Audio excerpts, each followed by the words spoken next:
Milford post 59, delighting the hometown fans back in Milford all the way into the month of August once again as they enjoy a deep playoff run.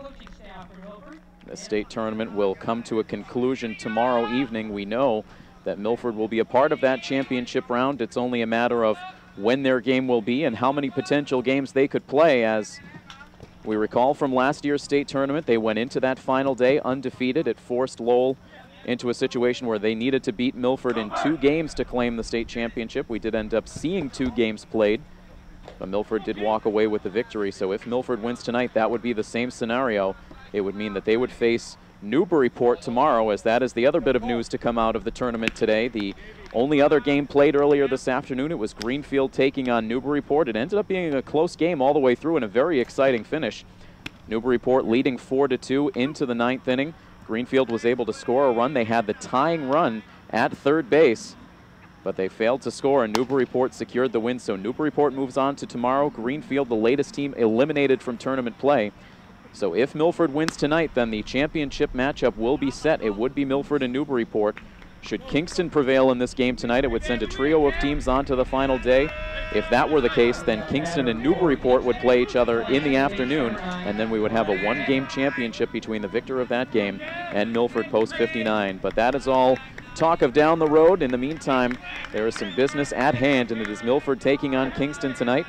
And the leadoff batter for Kingston has stepped into the batter's box. It is Bradley Chandler, the second baseman, and Cam Cosette is just about ready to deal the first pitch of this game. He's into his windup. Here is the pitch, and it misses low and inside for ball 1. Milford's 4th game in this state tournament is officially underway. Cosette's 1-0 pitch is lifted in the air out to shallow center field. It's Dan Mantoni who ranges out just a few feet outside of second base to make the catch. And 2 pitches in, Cosette has out number 1. Defensively, post 59 looks like this. Michael Ryan behind the plate with Andrew McMillan at third, Dan Mantoni at short, Joe White at second, and Kevin Martinez at first. Left to right in the outfield, it is Matt DeCina, Kevin Lynch, and Blake Hill. Cosette in from his usual post in right field, so Blake Hill moving out defensively to take his place. Cosette deals a called strike 1 into Josh O'Neill, the shortstop. In on the right side against the righty throwing Cam Cosette. The 0-1 pitch misses, and that evens the count.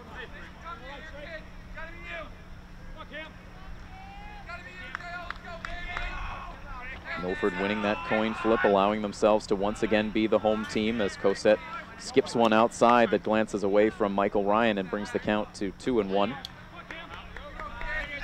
As you can probably guess by now, Milford once again wearing the camouflage jerseys, not messing with the look that has earned them 3 victories in this tournament. The 2-1 pitch inside, trying to jump out of the way was O'Neill, but he gets hit, and he will head down to first base. A painful way for Kingston to get their first base runner of the night. And now we will see Devon King, the center fielder. King listed at 5'11", 165 pounds. A Carver, Mass resident and a student at Thayer Academy, part of the class of 2016, so a younger member of this Kingston squad. Chops the first pitch foul for strike 1.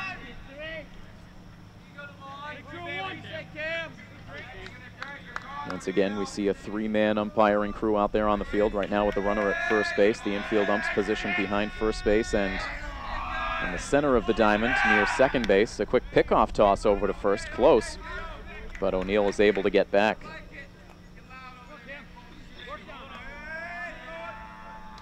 Cosette peeks over there once again, now looks in for the sign from Michael Ryan. 0-1 the count with 1 down and a runner at first. Cosette hesitates, now comes home, and the pitch is popped foul out of play. This is Cam Cosette's 7th appearance on the pitcher's mound in 2014. It is his 5th start. He carries with him a 2-3 record and a 4.24 ERA. Another pickoff check at first, another close one. Martinez sweeping the tag down quickly on the back of O'Neill, but just able to get the fingertips back on the bag. Cosette shakes off the sign, now agrees. Gets his grip, comes home, and this pitch is lined out to right field. A long run for Hill, still going towards the line. He had it and dropped it. Now the runner moves up to second base. It was a long run for Blake Hill, but he got there, had the ball in his glove, but could not squeeze it. It drops down to the turf. And an error on Hill allows a 2-on, 1-out situation with now the cleanup hitter Adam Gay coming to the plate.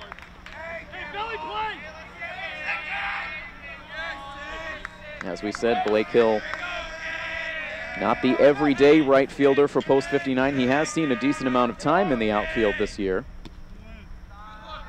getting into the lineup more and more regularly as the season went on. The first year post 59 player. We've seen him mostly in the outfield and at DH. 1 ball and no strikes now the count to Adam Gay. The pitch misses inside, now 2-0 the count. You have to imagine there are a little bit of nerves for Cosette getting the spot start after not being part of the rotation throughout these playoffs to this point. 3 balls and no strikes now the count to the Kingston right fielder. Still just 1 out here in the top of the first. Cosette a look down to second base. Now the high leg kick and the pitch. And delivers a strike just on the outside edge. Adam Gay not chasing. Big right-hander settles back into the box. Now a 3-1 pitch on the way. This is hit out to right field. In comes DeCina. He has to play it on a hop. They wave the runner to the plate. Here comes the throw from DeCina. It's right on the money, and the runner is out at the plate. For the second consecutive night, a terrific throw from left field by Matt DeCina, and it cuts down a potential first run in this game, and now there are 2 outs in this first inning.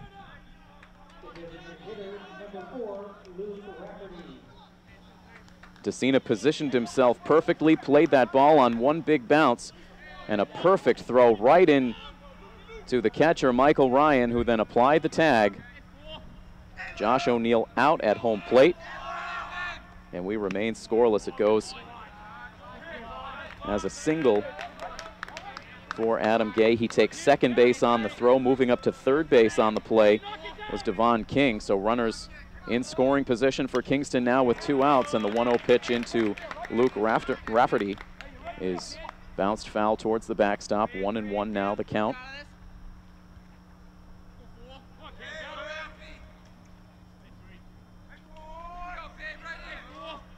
Cosette back into his full windup with the 2 runners in scoring position. Now gets a swinging strike, and Rafferty is down in the count 1-2. 1 more strike will get Cosette out of the jam.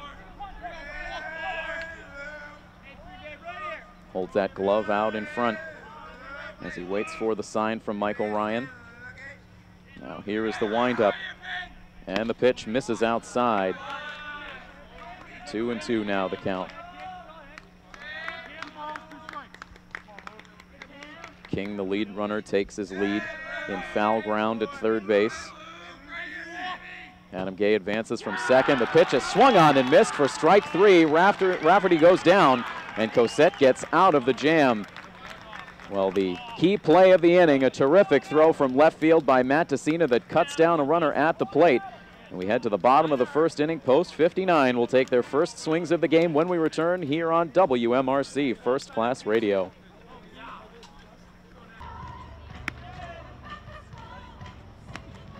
Wouldn't you know it, the guy who makes the great defensive play is up first in the next inning, and that is the case as Matt DeCina leads off for this Milford offense. Once again, DeCina, McMillan, and Mantoni due up here in the bottom of the first inning against Will Gallagher, the starting pitcher for Kingston, post 387.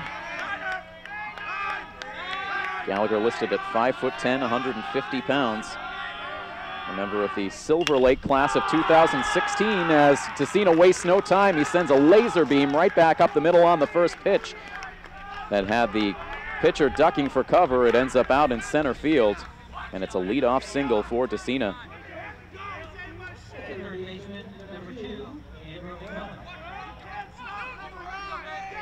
Matt DeCina coming into tonight's contest with a playoff batting average of .455. That will go up a tick after that leadoff base hit. Now here's Andrew McMillan, who takes a pitch outside for ball one. Andrew McMillan in the game last night going 1 for 3. He had a walk and a single late in that game, also scored a run. Stole his 9th base of the season, which puts him in a tie with Kevin Lynch for the team lead. Now 2 balls and no strikes is the count.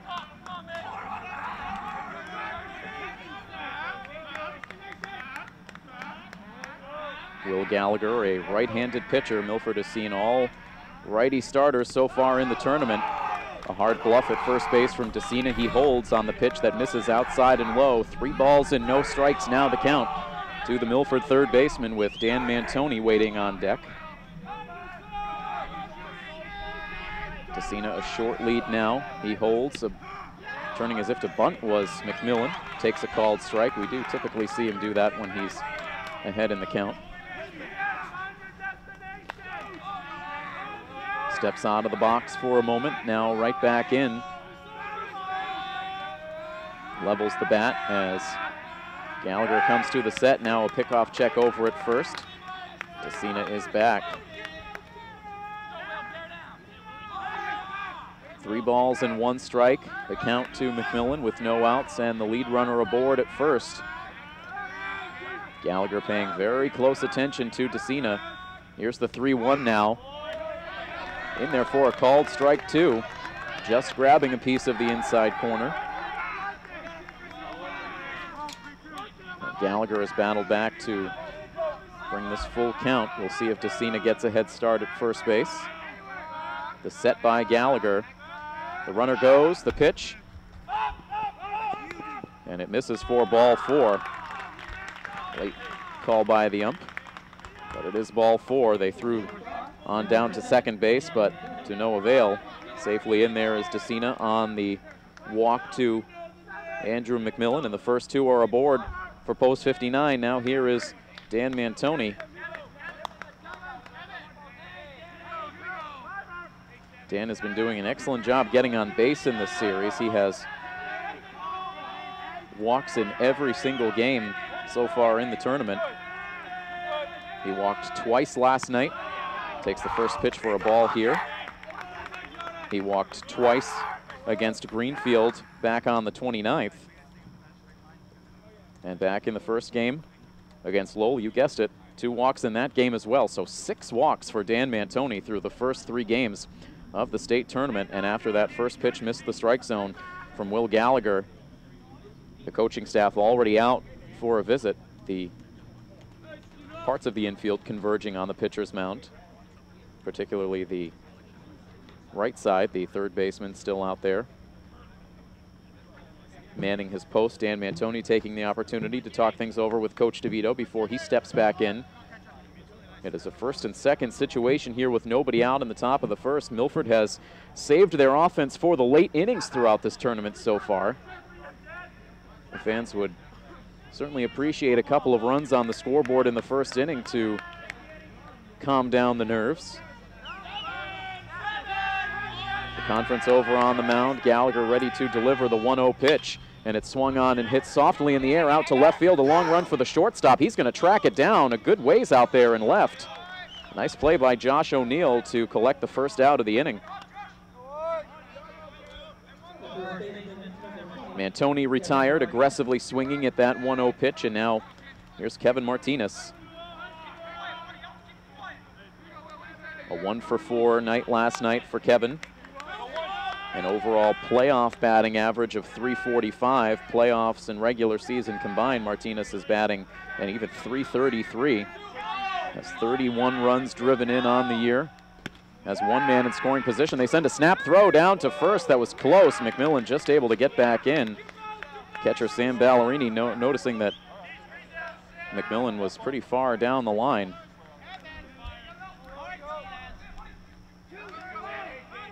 One 1-0 to count to Martinez. The pitch from Gallagher. is down in the dirt. It bounces in. The runners take off. The catcher can't find it. It's all the way to the backstop. Now Tessina's going to come to the plate. Here's the throw. It's not in time, and on to third goes Andrew McMillan. Coming all the way around to score from second base on that wild pitch was Matt Tessina. That was an excellent read on the bases.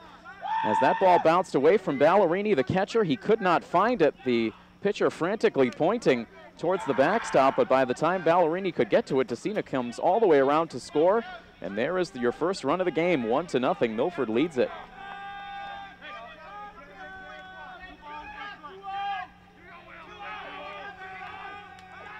So wild pitch, and now a runner at third with one down. Martinez pops it up in foul ground. Over is the first baseman. He's in some trouble towards the edge of the field of play. He can't get there. Sean Connor twisting around in foul territory, but could not make the catch, about a foot away from the chain link that brings an end to the field of play. So now a 2-ball, 1-strike count. Martinez gets another chance. That could have been an out. With Andrew McMillan at third, here is the 2-1 pitch, and it hits Martinez. Glancing him, looked to be off maybe the shoulder or just above the numbers. Martinez will walk it off a bit in foul ground, and now Coach DeVito will come out of the dugout. Coach Wynn checking on him over by first base. Now Coach DeVito on the scene.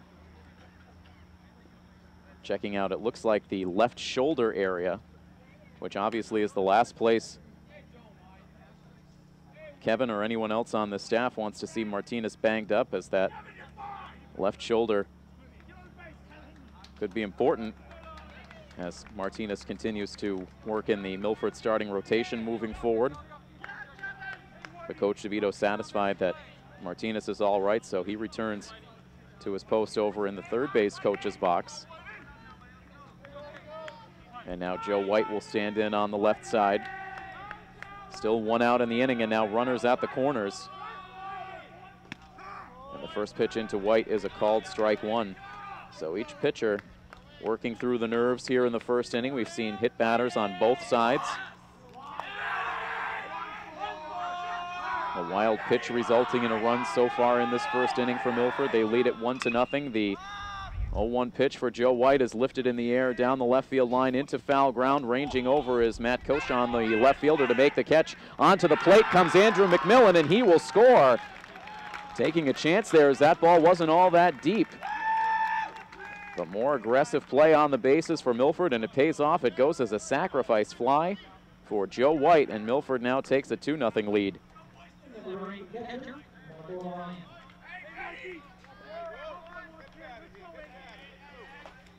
Milford doing a good job maximizing their chances here in the bottom of the first inning. They've plated 2 runs.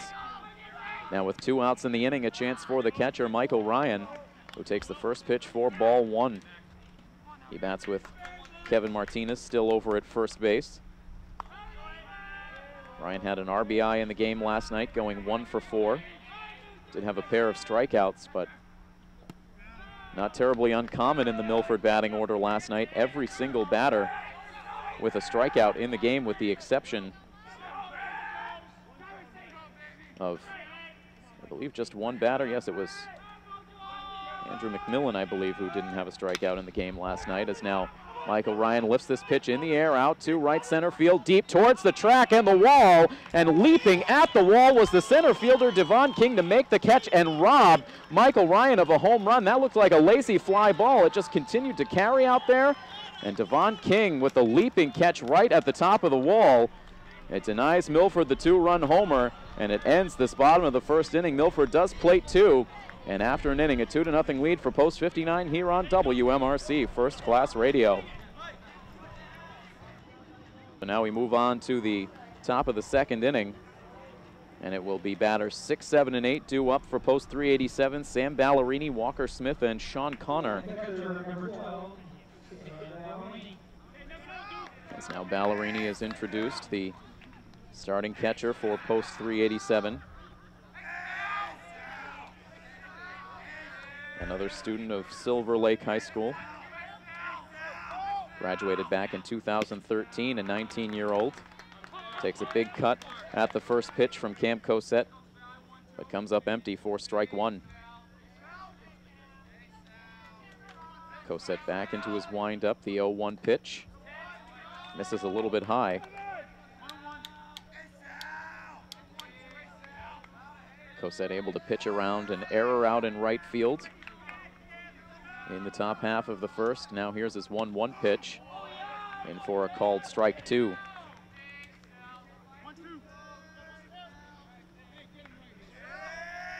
Cam Cosette on the season with 20 strikeouts to 11 walks.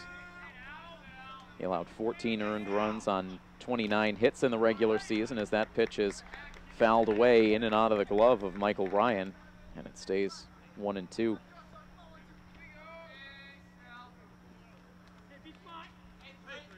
Cam Cosette with some very good outings out of the starting rotation earlier this season. As now he gets ready for his 1-2 pitch. Here it is. It's swung on and missed. The second strikeout for Cosette. Gets the lead man here in the top of the second. Arguably Cosette's best game was back on June 16th. He earned his first win of the year against Eastside. He went 6 innings in that game. Had 9 strikeouts. Also pitched a very good ball game on the road against Northbridge. That was the game that Milford lost 2-0. A great start by Brian Carroll for post 343. So he's been a guy Coach DeVito has been able to lean on. A lot of experience for Cosette, pitching with the Milford Scarlet Hawks in the high school season. His first 2 pitches have missed the strike zone to the third baseman, Walker Smith. You can now make it a 3-ball, no strike count.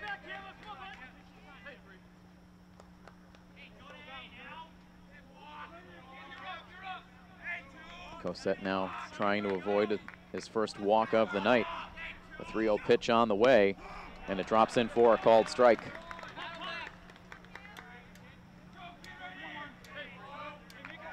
Three balls and 1 strike with 1 out, and the base is empty. As Cosette receives the sign, now kicks and deals. A pitch that drops in for a called strike too, so Cosette battles back. The Milford dugout showing their support for Cosette. Here now is the 3-2 pitch, and it's swung on and missed for strike 3, so all the way back from a 3-0 count, Cosette gets him. That's 3 straight strikeouts for Cosette.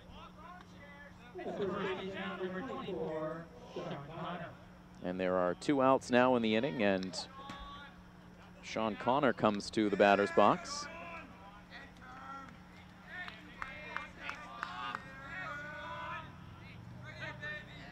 Connor settles in on the right side.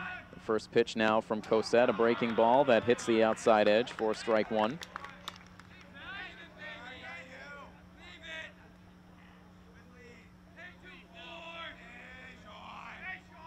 Sean Connor, the first baseman, ready to see another pitch. A little too far inside, and the count evens at 1 ball and 1 strike. Sean Connor, 5'11", 215 pounds, bats right and throws right. The pitch chopped foul, and the count goes to 1-2. A product of Hull High School, just graduated from that school. Cam Cosette, 1 pitch away from striking out the side in order in this inning. Here is the 1-2 pitch, and misses high and away. Connor doesn't chase. 2 balls, 2 strikes, 2 outs in the inning. The Milford fans in attendance cheering on the starter. Cosette's next pitch, and this one misses down in the dirt, and the count runs full. It's been a little bit quieter a crowd than what we had here last night between Milford and Newburyport. A 3-2 pitch now on the way, and this one is lined back up the middle. It gets past the second baseman, Joe White, out into center field, and that will spoil the potential 1-2-3 inning for Cosette. A nice piece of hitting by Sean Connor. It's the second hit of the game for post 387. And it gives a chance for the number 9 hitter, Matt Cochon.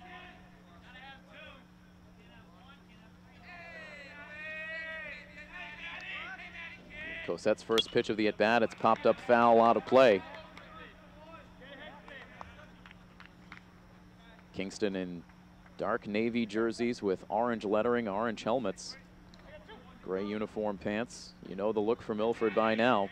Kingston occupying the first base dugout tonight. Milford for the second straight game along the third base line. Here comes the 0-1 pitch. It's hit in the air out to center field. Kevin Lynch keeping an eye on it. Now settles it in the glove for the out. That ends the inning. Kingston strands a runner at first base. We head to the bottom of the second inning. It is Milford 2 and Kingston 0. You are listening to playoff coverage of Milford Legion Baseball here on First Class Radio and streaming online at WMRCDailyNews.com.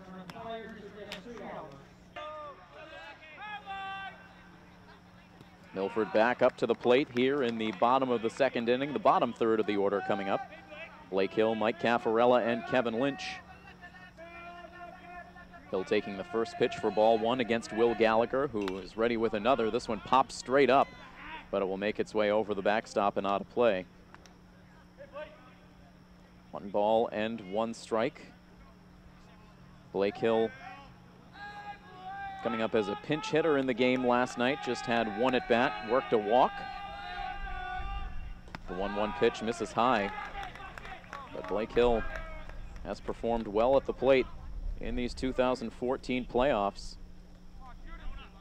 An overall playoff batting average of .467. 2-1 the count. The next pitch off the end of the bat, foul off to the right. Headed towards the parking lot. 2-2. Blake Hill overall on the season, batting .328. He lifts this pitch in the air out to center field. First going back was Devon King. Now he comes in to make the catch. A much more basic catch out there for King than the highlight reel caliber catch he made to conclude the bottom of the first. So the leadoff man is retired here in the second inning. Now here's Caffarella, who started last night's game at first base, now the designated hitter in tonight's game. Takes the first pitch low for ball one. It was a little bit of a rough night at the plate for Caffarella. He took 2 at bats. He struck out swinging both times. But again, really working well in the game last night was Justin Cashman, the starter for Newburyport, with those 11 strikeouts. And it was actually Joe White who was the only member of the post-59 starting lineup last night who did not strike out. Everyone else with at least 1, and now Caffarella down in the count, 1 ball and 2 strikes.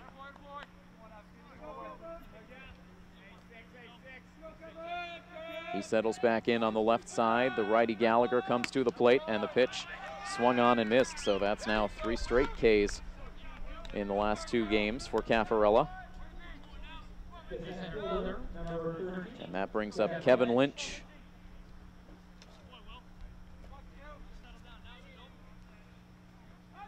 Lynch still in search of his first hit in this state tournament. Batting here with 2 outs and the bases empty. He looks at the first pitch that misses outside and low for ball 1.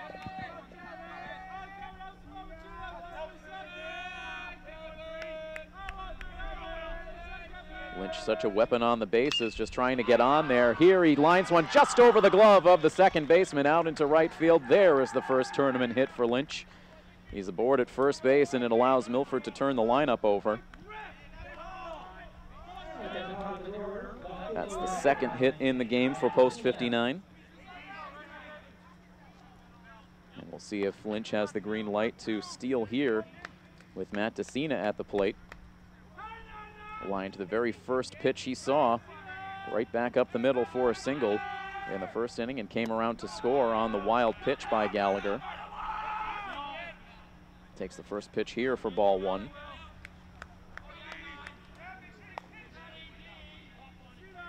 Lynch out to a lead at first base.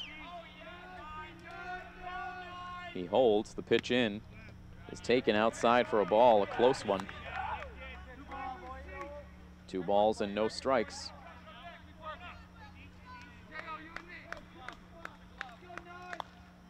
Matt Tessina batting an even .400 in regular season and playoffs combined. Here's the 2-0. It's hit in the air out to center field. Coming in is King, still coming in. It's going to drop in front of him. Kevin Lynch will have to hold at second base. King playing deep out there in center field and couldn't cover the ground to make the grab on that looping line drive single for Matt Tessina, who is now 2 for 2. 2 innings into this game and 2 hits already for Tessina. And the 2 fastest runners on the bases for post 59, and now a chance for Andrew McMillan, who walked and scored a run in the first. 2 outs in this bottom of the second inning. The first pitch misses inside and low.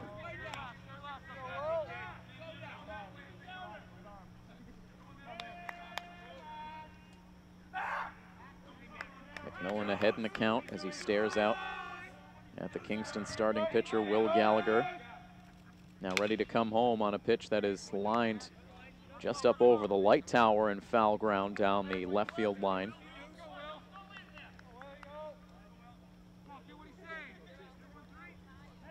The lights on here in Sudbury with the daylight all but gone now as we are almost to 8:30 in the evening.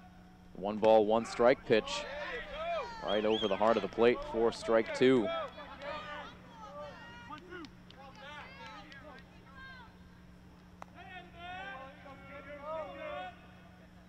A look in from Gallagher, who's had to throw a lot of pitches in these first 2 innings. The 1-2 on the way, and it misses. The count evens. Dan Mantoni waiting on deck, hoping to get an opportunity. As again, it remains eerily quiet here at Feely Field. The fans subdued in the early stages of this game. Now the Milford bench trying to provide a little noise. Here's the pitch on the way to McMillan. It's lined up the middle, but over is Josh O'Neill, the shortstop, to snag that one on its way to the outfield. The catch made by the Kingston shortstop ends the inning, so Milford strands 2. And after 2 innings, it's a 2-0 lead for Post 59 here on WMRC First Class Radio. Tim Coed here on the call for coverage of Milford Legion baseball on First Class Radio. Happy to continue on in this playoff run for Post 59. Had a chance to see some terrific games in this run to this point. The semifinal series with Leominster in the Zone 4 playoffs, the Zone 4 finals against Wachusett, and now 3 excellent tournament games in the books and into a 4th. And in this game against Kingston, Milford has the 2-0 lead. Cam Cosette back on the mound, first pitch swinging. This ball is hit down the line out in right field, but it twists foul and off into the stands. Bradley Chandler getting his second at bat of the night as Kingston brings the top of their lineup to the plate. Chandler popping out to the shortstop Dan Mantoni back in the first inning. Here's the 0-1 pitch, turning to bunt. He misses. And the count goes to 0-2. Chandler trying to sneak a bunt in for a base hit.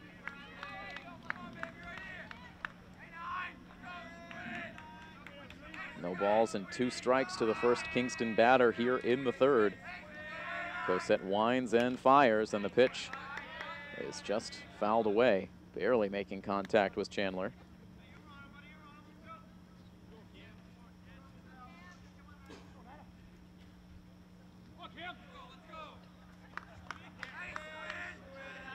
Cosette getting the sign, now ready for another 0-2 pitch. And this one is fouled away again.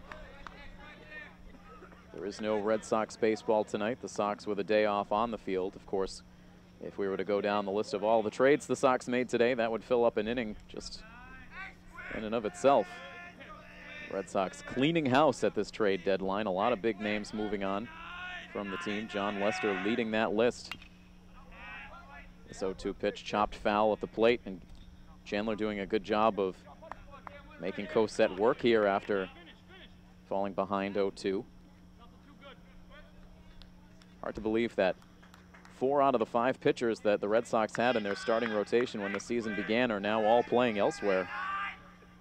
Another 0-2 pitch and another foul ball by Bradley Chandler. This time sending it down the right field line out of play. Cosette and Ryan trying to find the pitch that can get past the bat of the Kingston leadoff hitter. Cosette back into his windup. Here's the pitch, and this time it's swung on and missed. So Cosette eventually wins the battle. Collects strikeout number 4.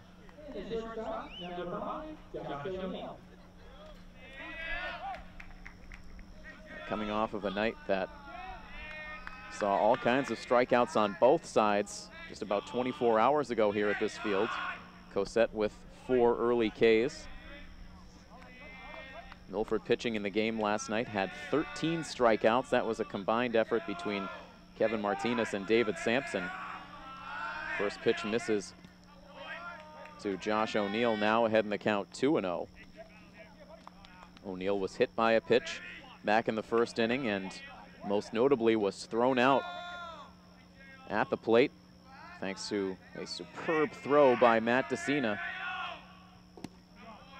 Takes a 2-0 pitch that misses inside and low. Now in the driver's seat in the at-bat, ahead 3 balls and no strikes. Cosette's next pitch is right in there for a called strike. Taking all the way was O'Neill. Devon King, the center fielder, waits on deck. Cosette ready with his 3-1. This is hit on the ground to third base, played cleanly by Andrew McMillan. He fires across the diamond a little towards the home plate side of first base, but Martinez was able to adjust to make the grab and maintain contact with the first base bag for out number 2. 5-3 on the grounder, and now here is King, who reached on an error by Blake Hill back in the first inning, sending a slicing line drive down the right field line. Now chops one on the first pitch out down the third base line. Springing off the mound was Cosette. Desperation throw to first base, but not in time. Too much speed from King. Cosette was the only one who had a chance to make the play. He got to the ball as quickly as he could, grabbed it with the bare hand and threw. Kevin Martinez doing the wise thing and coming away from the first base bag to make sure the throw stayed on the infield. That should go as a single on the infield for Devon King to keep the inning alive.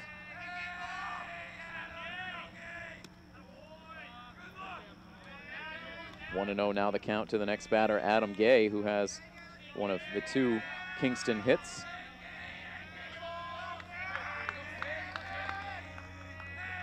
I think with the speed that Devon King has displayed, he is a threat to steal. He holds on that pitch, which is a called strike to Adam Gay to bring the count to 1 ball and 1 strike. Now a pickoff check over at first. Diving back in is King.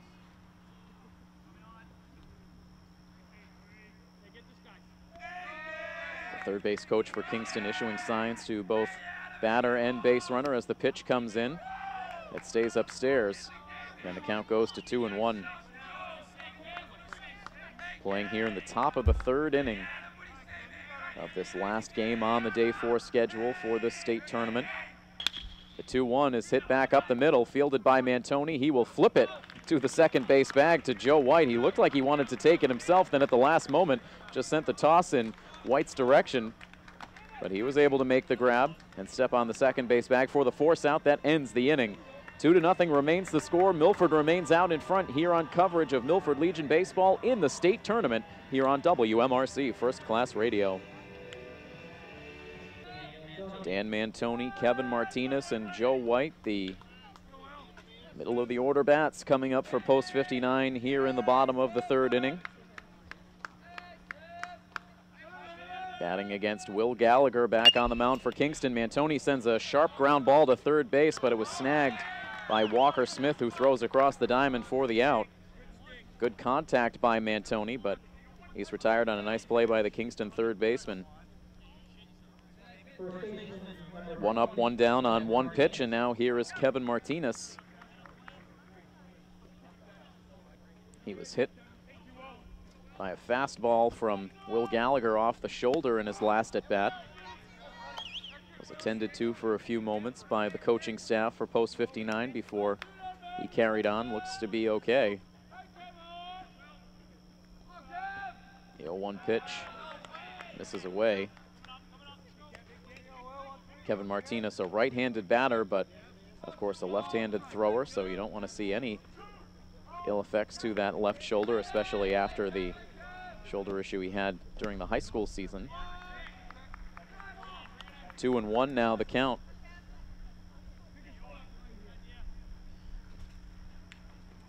Gallagher stares over his glove, now kicks and deals on the pitch that is swung on and missed. A big swing by Kevin Martinez.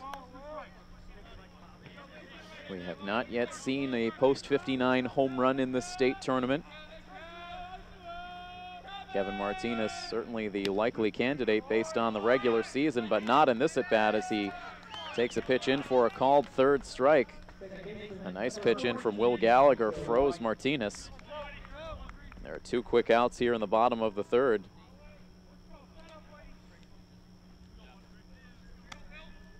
That's 2 strikeouts now for Gallagher. He deals a high pitch into Joe White.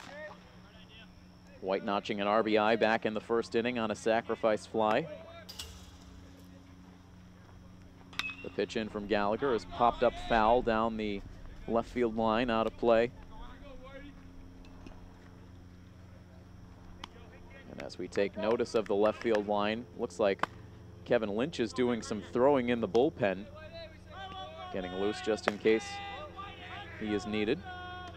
Kevin Lynch, one of the other members of this post 59 pitching staff that was used as a starter over the year, as now Joe White hits a ground ball to shortstop. A nice play by Josh O'Neill, dug out on the throw by Sean Connor at first base, and it's a very quick 1-2-3 inning here in the bottom of the third for Will Gallagher. Through with 3 innings from Feely Field in Sudbury. It's a 2-0 lead for Milford here on WMRC First Class Radio.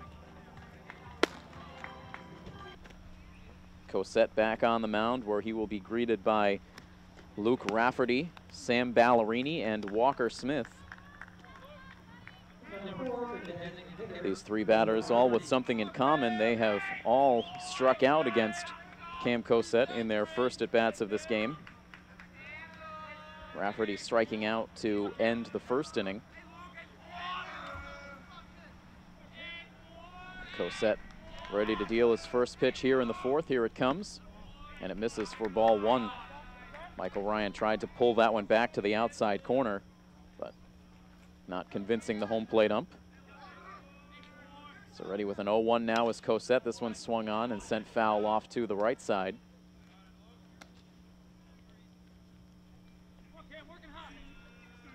Again, we have seen Cam Cosette in a relief role earlier in this tournament.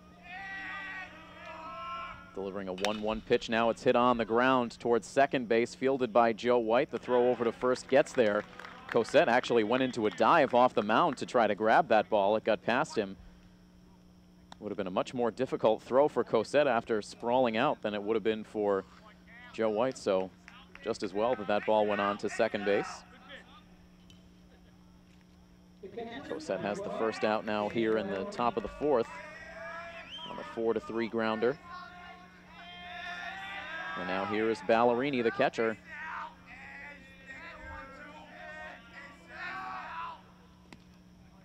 First pitch skips past the glove of Michael Ryan for ball 1. So Cosette making that relief appearance back on Saturday, the 26th, against Lowell. He ended up finishing up that game, pitching the 9th inning. Had a nice quick 1-2-3 inning. 2 ground outs and a strikeout. Now 1 ball, 1 strike count against Sam Ballerini. Sets up the outside portion of the right batter's box. Right-handed batter's box. 2 balls and 1 strike now the count.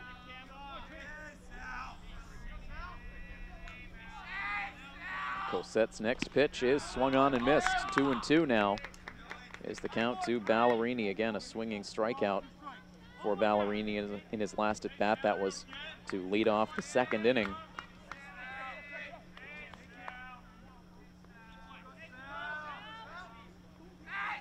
Cosette ready with his next pitch. It misses off the outside edge. Now a full count, 3 balls and 2 strikes. Cosette 1 out deep into this bottom of the 4th inning. Top of the 4th inning, excuse me. Here is the payoff pitch, and it's swung on and missed for strike 3. Strikeout number 5 for Cam Cosette. 2 outs. And now here is the third baseman, Walker Smith.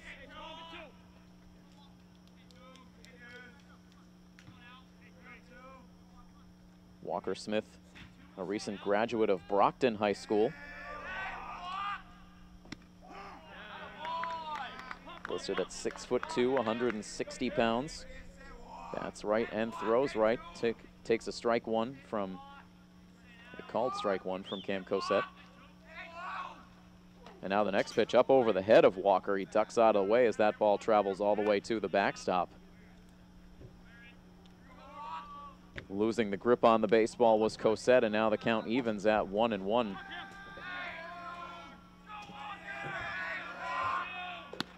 Now 2-1 as that pitch stays up high.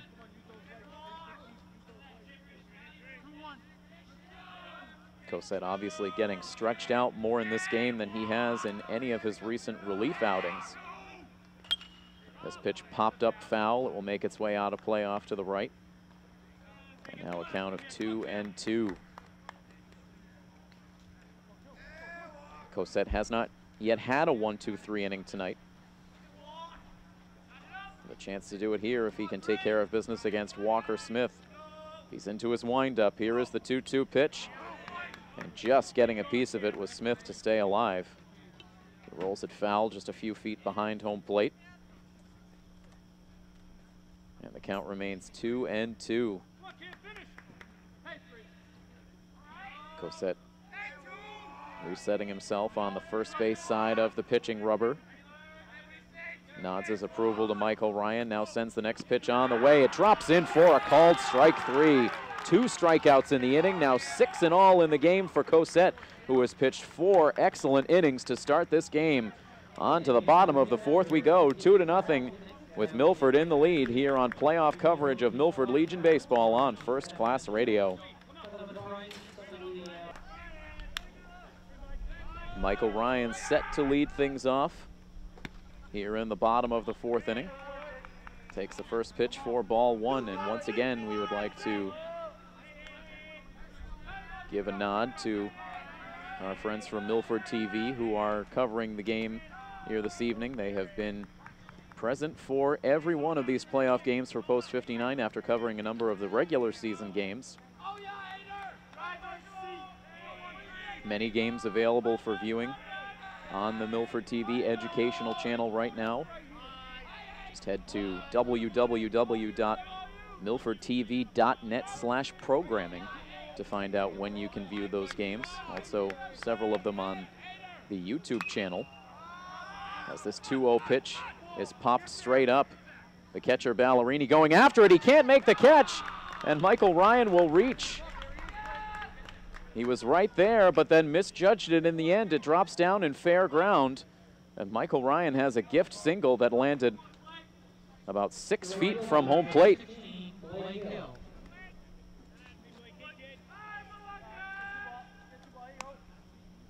Ballerini right there, the pitcher as well. It ends up landing with no one making contact with it. So that is how the leadoff runner gets aboard. See if Milford can make it hurt. Blake Hill at the plate now. Takes the first pitch for a called strike 1.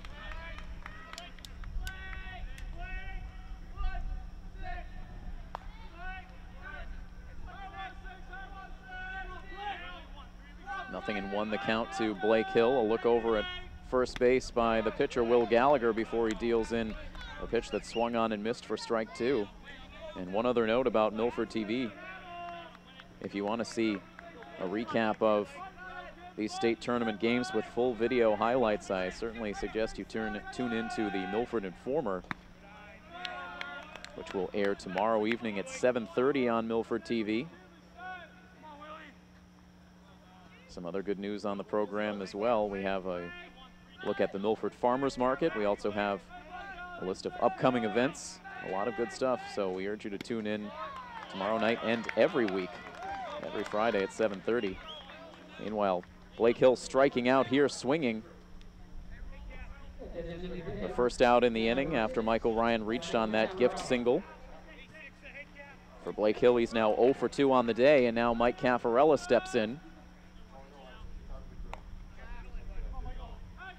Caffarella, a strikeout victim in his first at bat.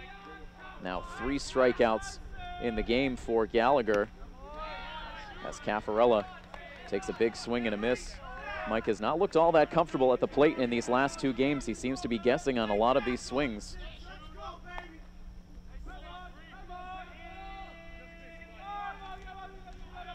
Caffarella on the year has struck out a total of 14 times.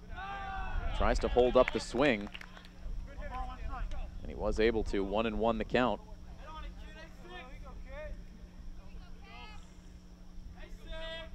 Caffarella up now. Kevin Lynch in the on-deck circle. As Michael Ryan has just a narrow lead at first. He takes off, and the pitch is sent foul to the backstop. Ryan without a big lead at all, but took off on the first move from Gallagher. Not sure if he would have been safe. Would have depended on the throw from Ballerini, but it's all academic as the ball was fouled away. Ryan retreats to first base, now a 1-2 count on Caffarella. And the next pitch from Gallagher is swung on and missed, held on to by the catcher. And Caffarella now strikeouts in his last 4 at-bats over these last 2 games.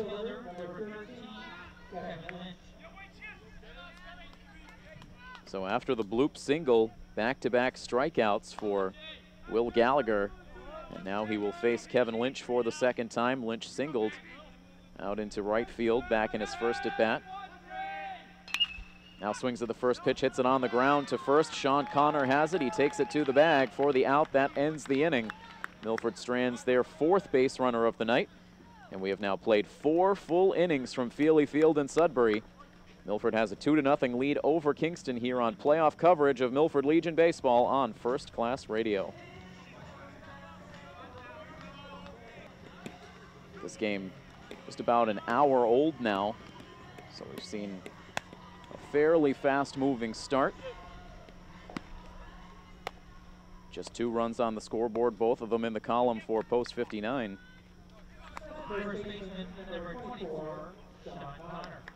And right back to the pitcher's mound goes Cam Cosette. He has had a strong outing so far. No runs allowed on 3 hits. He faces batters 8, 9, and 1 here in the 5th inning. Sean Connor to lead it off. Completed a 3 unassisted out to end the bottom half of the 4th.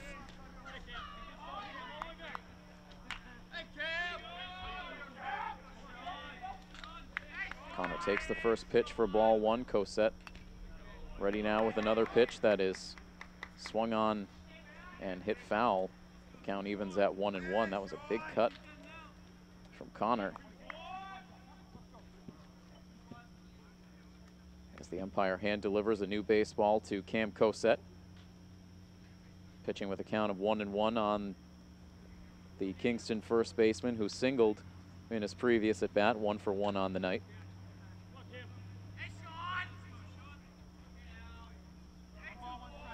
Cosette has retired the last 5 batters in a row. Ready now with the 1-1 offering. It's hit on the ground down the first base line. Will it stay fair? No, a foul ball. Started off in foul ground, rolled back fair momentarily, but kicked back foul again by the time it got to Kevin Martinez at first base. And a 1-ball, 2-strike count now. We mentioned last night that it's had a block party sort of atmosphere here in Sudbury through the early days of the tournament. Again, it is much more subdued here tonight. It's a very quiet crowd. A lot of times the only sounds you hear are out of the two dugouts.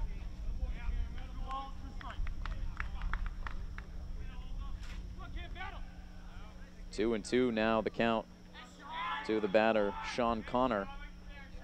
Cosette kicks and fires. A pitch in on the hands. And now a full count. Certainly expect a very big crowd here for the championship round tomorrow. In the meantime, a 3-2 pitch on the way. This is lined out to left field for a base hit.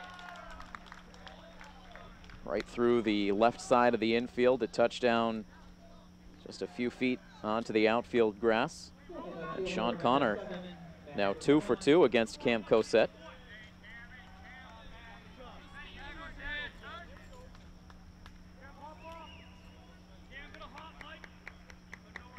It's the first time so far in the game that Kingston's had their leadoff runner on base.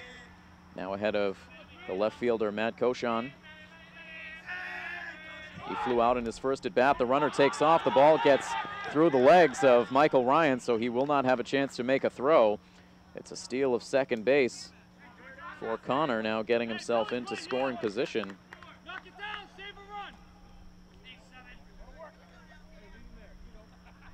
The first time post 387 has had a runner in scoring position since the first inning. 1 ball and no strikes, the count to Koshan. Here's the pitch, it's up high.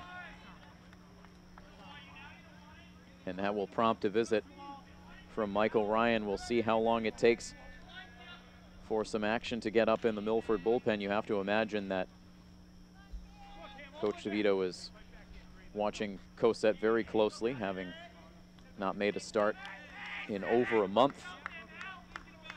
He's so far made it into this 5th inning, looking very strong. Down in the count, 2-0 to Matt Koshan after the visit. Here is his next pitch, and it drops in for a strike.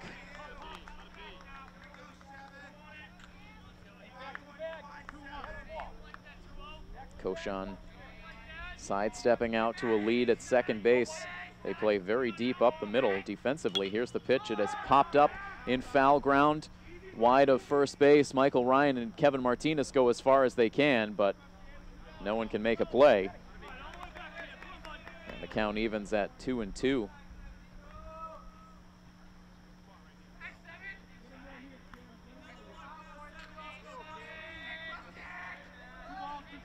Koshan doing some maintenance work around the right-handed batter's box before he steps back in. Cosette leans in to look for the sign. Shakes off a couple and now steps off. Michael Ryan will go through the signs again.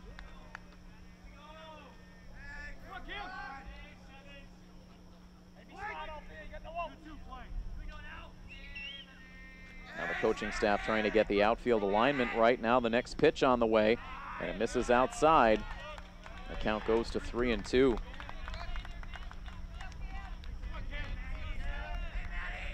No outs so far here in this top of the 5th inning. Sean Connor led off the inning with a single, now stands at second base. The payoff pitch into Koshan is hit foul up into the netting above the backstop.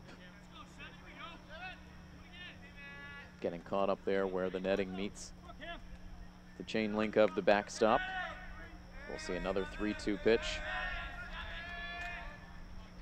Once Koshan steps back into the box, Cosette already looking for the sign. Looks down to second base as he sets. Now the 3-2 pitch up and in for ball 4. And Kingston now has the tying runs on base. That is just the first walk of the night for Cosette.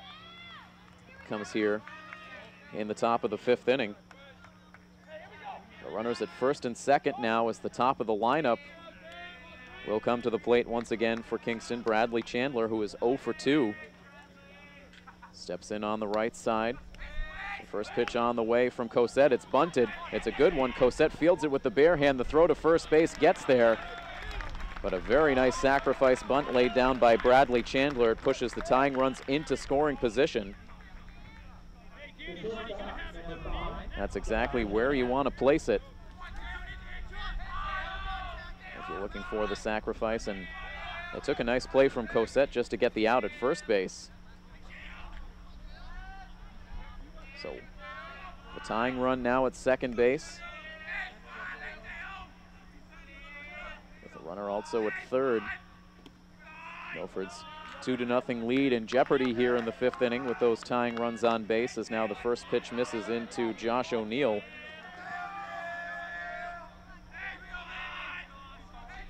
It's the hardest Cosette has had to work so far since the first inning.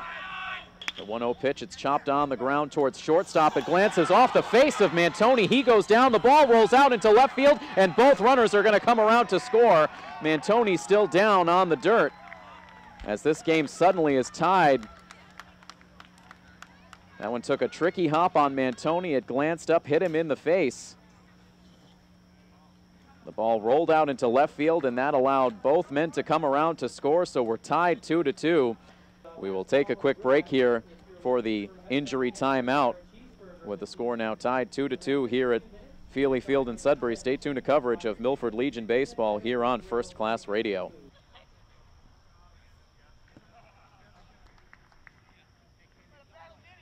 After about 5 minutes of being down after taking that ball in the face, he will stay in this game, refusing to come out of this championship, or the state tournament game, I should say.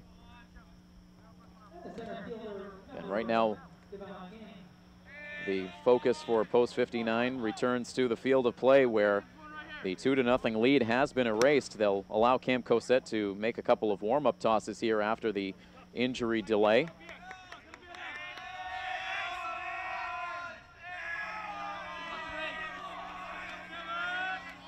So after that hard error ruled at shortstop, both Sean Connor and Matt Cochon came around to score. Josh O'Neill, who hit that ball out to short, now the lone runner on base at first. One out in this top of the fifth inning. Now a pickoff check over at first, and O'Neill is back safely.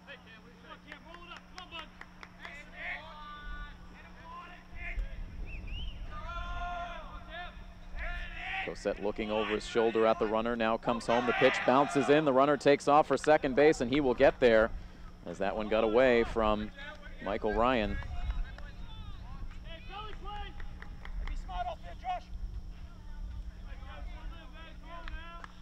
One ball and one strike the count, with now the potential go-ahead run in scoring position. No one warming in the Milford bullpen, as Cam Cosette has started to struggle here in the fifth. He sends a pitch that goes behind the neck of Devon King. Michael Ryan was able to reach the glove around behind the batter to make the grab. 2 balls and 1 strike. Here's the pitch, swung on and missed. King reached on an error back in the first inning, reached on an infield single in the third. He also robbed Michael Ryan of a 2-run home run earlier in this game. That now looming large, as he gets grazed by that pitch off the tricep area of the left arm. It's the second hit by pitch in this outing for Cam Cosette. Runners at first and second now, 1 out in the inning. And Adam Gay, the right fielder, coming to the plate. Coach DeVito trying to get Cam Cosette through this fifth inning. In a jam here, he's already seen the score tied at 2. 2 more runners aboard at first and second, as he delivers a first pitch strike into Adam Gay.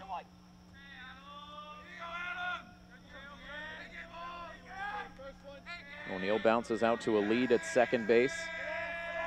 The pitch from Cosette, framed by Ryan, but ruled ball 1. Past the hour of 9 o'clock now, as we travel on into the evening hours. The 1-1 pitch misses down and away. 2 balls and 1 strike the count.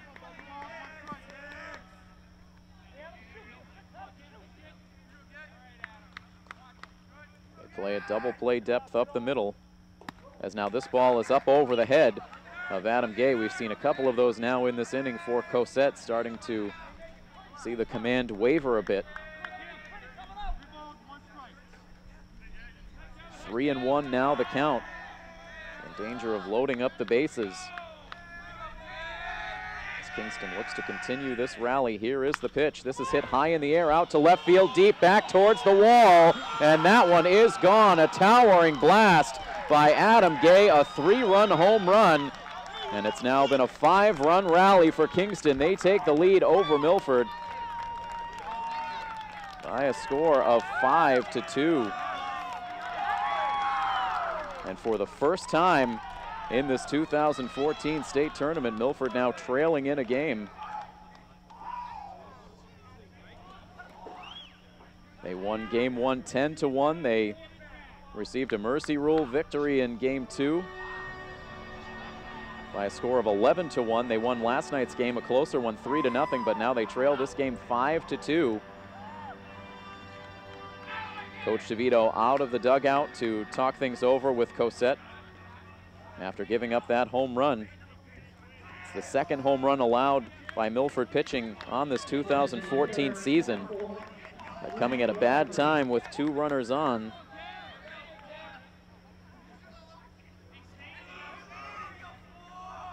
Kingston turning a 2-0 deficit into a 5-2 lead. The base is now empty with still 1 out in the inning. And Cosette deals a first pitch strike into Luke Rafferty. The pitch drops in for a called strike 2.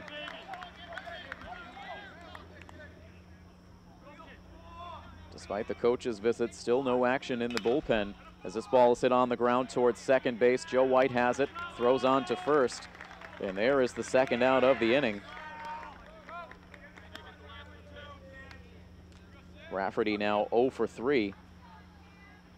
And that brings up the catcher, Sam Ballerini, who has struck out twice against Cosette so far.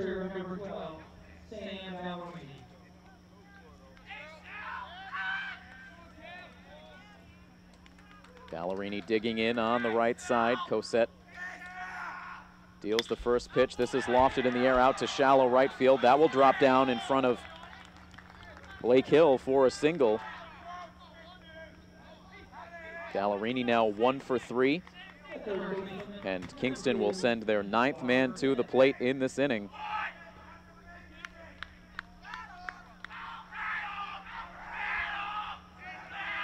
And now a lot of chatter coming out of the Kingston dugout, enjoying what they have seen so far in this top of the 5th inning. Here's the first pitch now to Walker Smith. This is low for ball 1. It's clear that Coach DeVito has made up his mind. He wants Cam Cosette one way or another to get through this 5th inning before he goes to the bullpen. This ball is chopped on the ground to third base. It gets through the legs of Andrew McMillan and out into left field. Going first to third is Ballerini. And this has been an inning unlike anything we have seen out of Milford so far in this tournament. That's the second error now of the inning. This one charged to Andrew McMillan.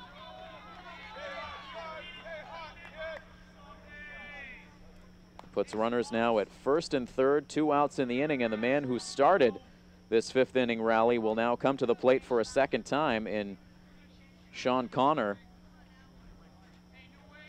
And it looks like we will finally see the end of the outing for Cam Cosette.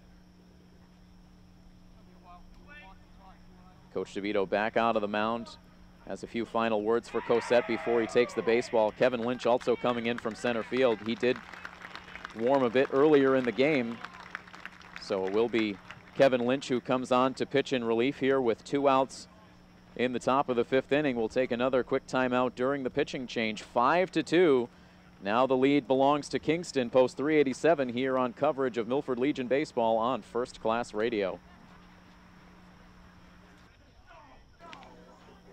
A swap of positions here as Cam Cosette is removed from the pitcher's mound. He heads out to center field as now Kevin Lynch moves in from the outfield to become the second pitcher utilized on the night.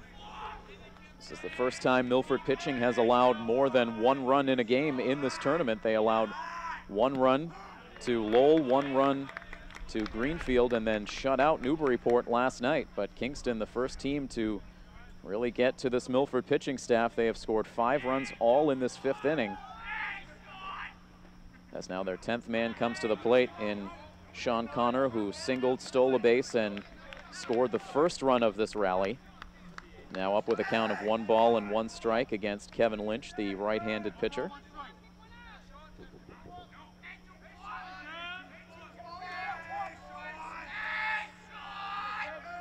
Lynch surveys the runners on, now comes home with his 1-1 pitch. It's down in the dirt, it gets away from Michael Ryan, and this will be another run for Kingston, as in from third base comes Sam Ballerini. He touches the plate, and it is now a 4-run lead for Kingston, up 6-2.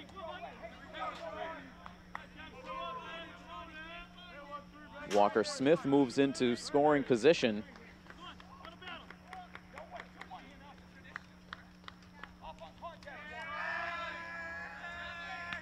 And now a 2-1 pitch. Misses high. Now 3-1 the count. Kingston scoring 2 runs on the error by Dan Mantoni earlier in the inning. Scoring a run now on a wild pitch. And of course the other 3 runs in the inning coming on the home run by Adam Gay. As now Lynch issues the walk to Sean Connor, and this inning will carry on for post 387.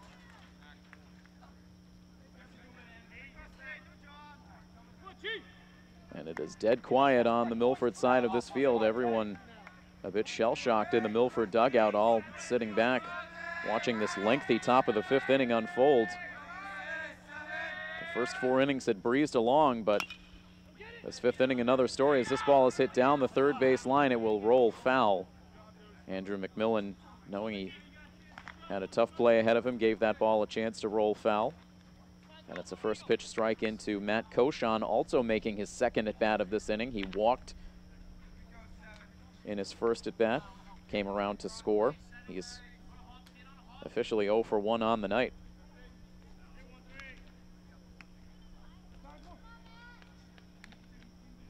Two runners aboard now. Walker Smith, the lead runner at second base. Sean Connor at first, as now timeout is granted. Heading over to talk things over with the third base coach was Koshon before he steps back into the box. It is a 6-2 lead now for Kingston, as they look for more here, still in the top of the 5th inning. Kevin Lynch delivers an 0-1 pitch, in for a called strike 2. Now trying to get one more strike past the bat of Koshon to finally bring an end to this inning.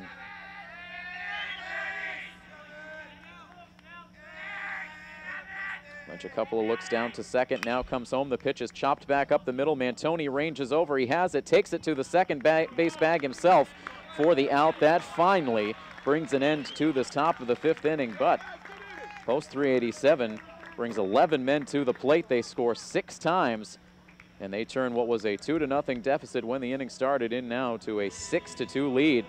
Milford will need to play catch-up now in this game as we bring you coverage of Milford Legion baseball here on First Class Radio. When Milford last came to the plate, they had a 2-0 lead in this game. No longer the case, as now Will Gallagher pitches with a 6-2 lead. As Matt Tessina starts things off here in the bottom of the 5th inning, he sends a pitch foul down the left field line, but it lands beyond the reach of the third baseman Smith and the left fielder Koshon. Matt Tessina is 2 for 2 on this night.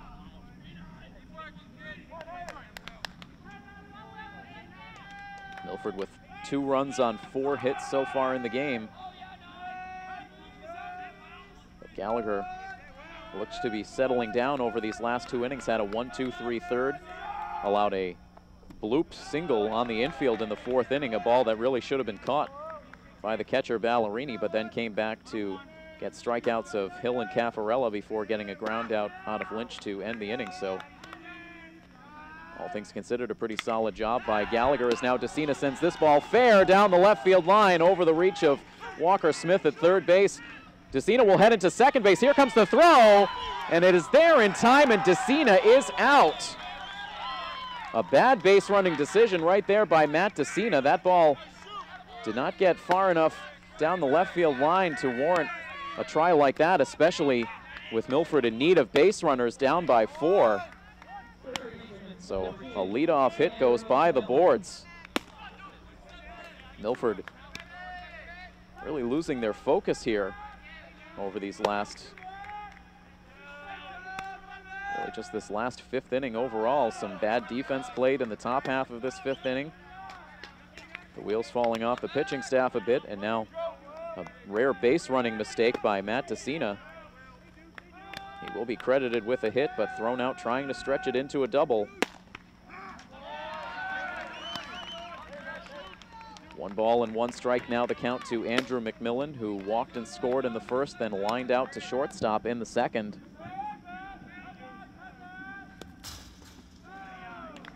Now pitch misses down and away from Will Gallagher. Gallagher has 4 strikeouts so far. He's walked just 1. But now a 3-ball, 1-strike count on Andrew McMillan.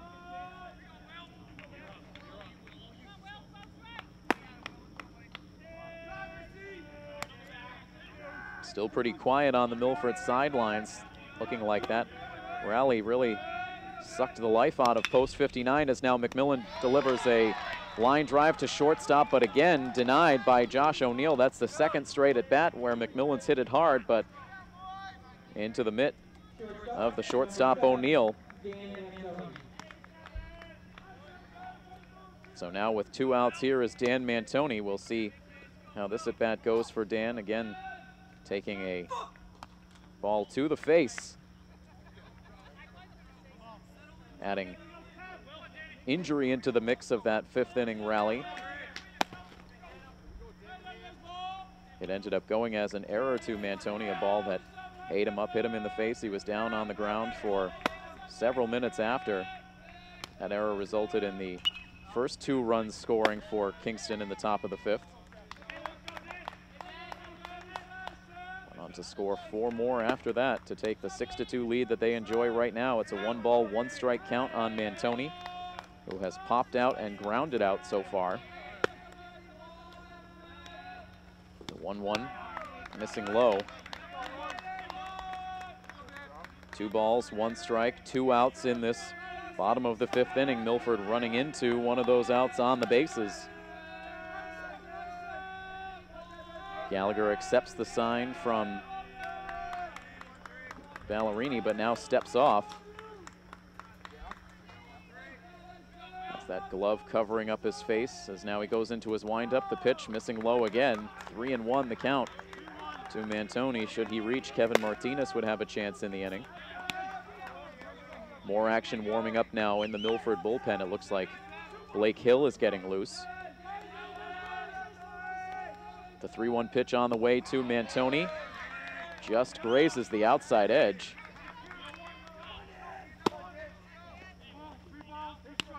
A full count now to Mantoni, a borderline pitch. And now the 3-2 on the way, and this one misses low and inside. And Mantoni takes the walk. That keeps his streak alive of at least 1 walk in every one of these tournament games.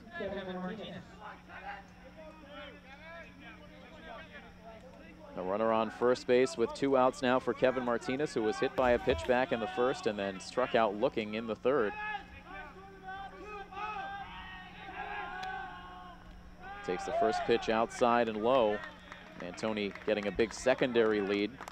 So Ballerini comes out from behind the plate to look him back to the first base bag. 1-0 the count to Martinez.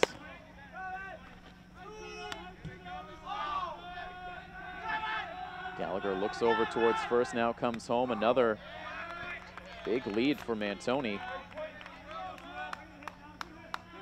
Count evens at 1-1.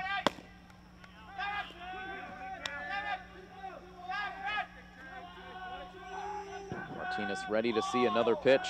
Here it comes. It's swung on and missed. The ball briefly gets away down the first base line from Ballerini, but Mantoni does not try it.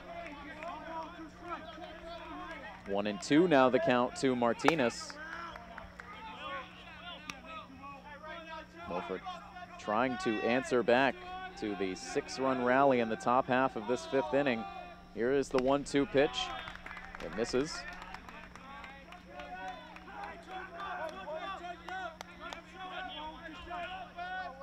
Martinez looking for something he can drive. Here's the 2-2 pitch. It's hit on the ground down the third base line. A tricky play for Walker Smith. The throw to first base gets there in time and nicely executed. That one right around the third base bag. Smith had to straddle it as he fielded the ball, but was able to get enough on the throw to get it to first base in time to retire Martinez and retire the side. Milford fails to score. We've played 5 now from Feely Field in Sudbury, and it's a 6-2 lead for Kingston over Milford here on WMRC First Class Radio. We have reached the top of the 6th inning now in this 4th game in the state tournament for Post 59, and a different feel to this game than what we have seen in the previous 3. Milford trailing Kingston by a score of 6-2. Kingston facing elimination in this game. Milford with an opportunity to maintain a perfect tournament record into the championship day, but if that is to happen, they will need to come back in the late innings.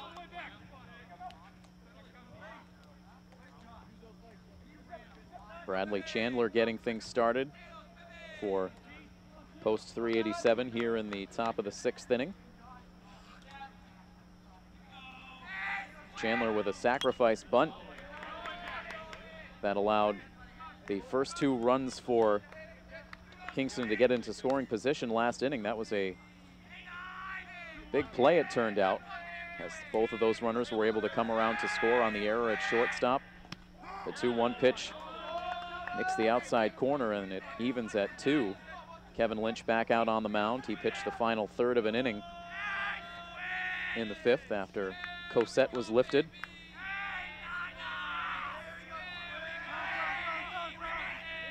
And now a late timeout is granted at home plate. Lynch had started to go into his delivery, but stepping out was Chandler. Now he gets back in there. Chandler a pop out and a strikeout to go along with that sacrifice bunt. Now lifts a pitch down the left field line, but it will land foul. And the count stays at 2-2.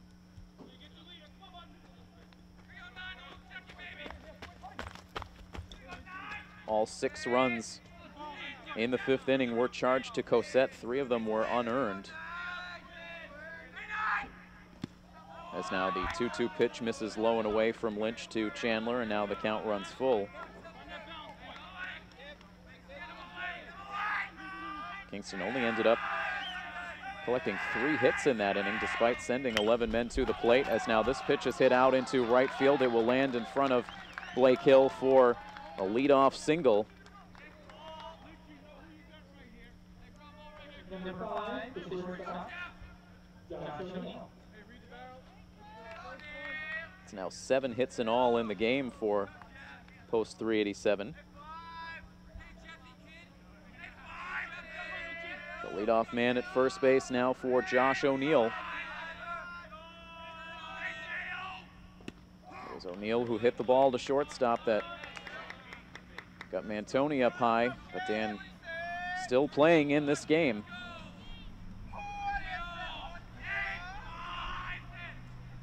First pitch in for a strike to O'Neill, who does not yet have a hit, though he has reached base twice. Rolls a pitch foul over towards the Milford bullpen, and the count goes to 0-2. O'Neill hit by a pitch in the 1st inning. He was thrown out at the plate, which looked like it could have been a key play in this game. It would have allowed Kingston to take the first lead. Instead, they didn't score. But they've scored 6 runs since then. Now a pickoff check at first base, diving back in was Chandler.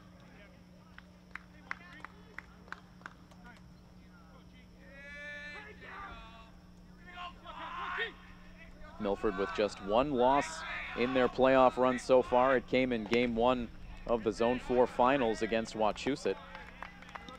A game they lost 2-0, but then came back to win the final 2 games of the series to advance to the state tournament as the Zone 4 representative. It's a 1-ball, 2-strike count now on Josh O'Neill. Here is the pitch, and it is a foul ball. Rolls out in front of the plate, but ruled foul.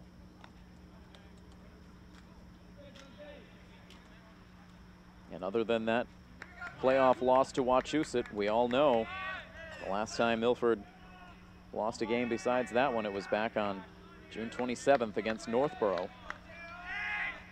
So just 2 losses in the last month plus. As this pitch is lifted in the air out to center field. Underneath it is Cam Cosette, now occupying center field. He makes the catch. And O'Neill is out number 1 here in the 6th.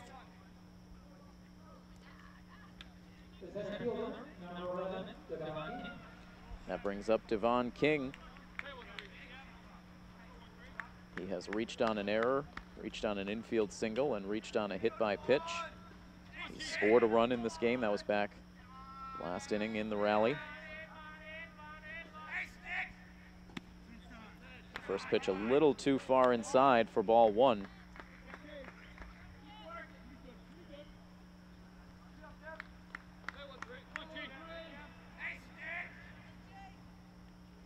King on base ahead of the 3-run homer by Adam Gay last inning.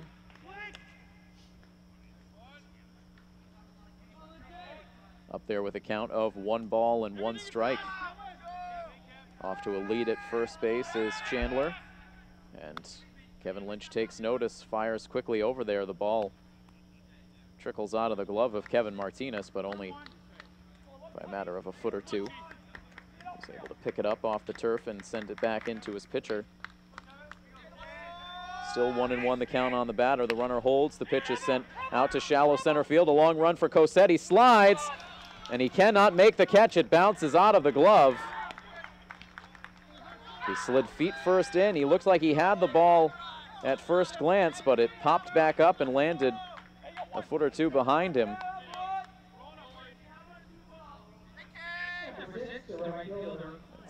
It's such a stark contrast, almost a bad omen during our coach's corner, talking to Coach DeVito about the strong fundamental execution we've seen out of Milford so far in this tournament and really all season long. But those little plays that they have been making throughout this tournament run, they have not been able to make so far here tonight. A couple of unnecessary errors.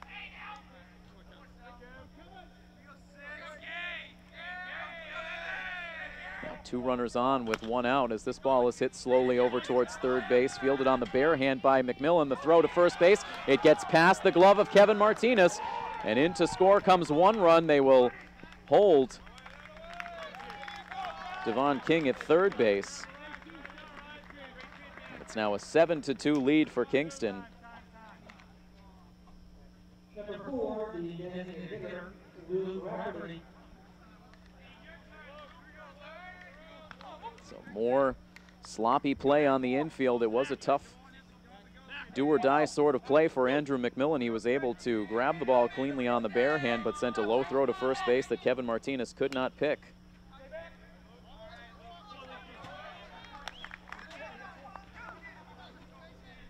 So Bradley Chandler comes around to score.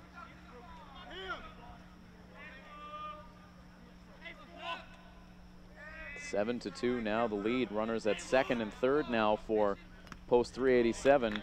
And an 0-2 count on Rafferty.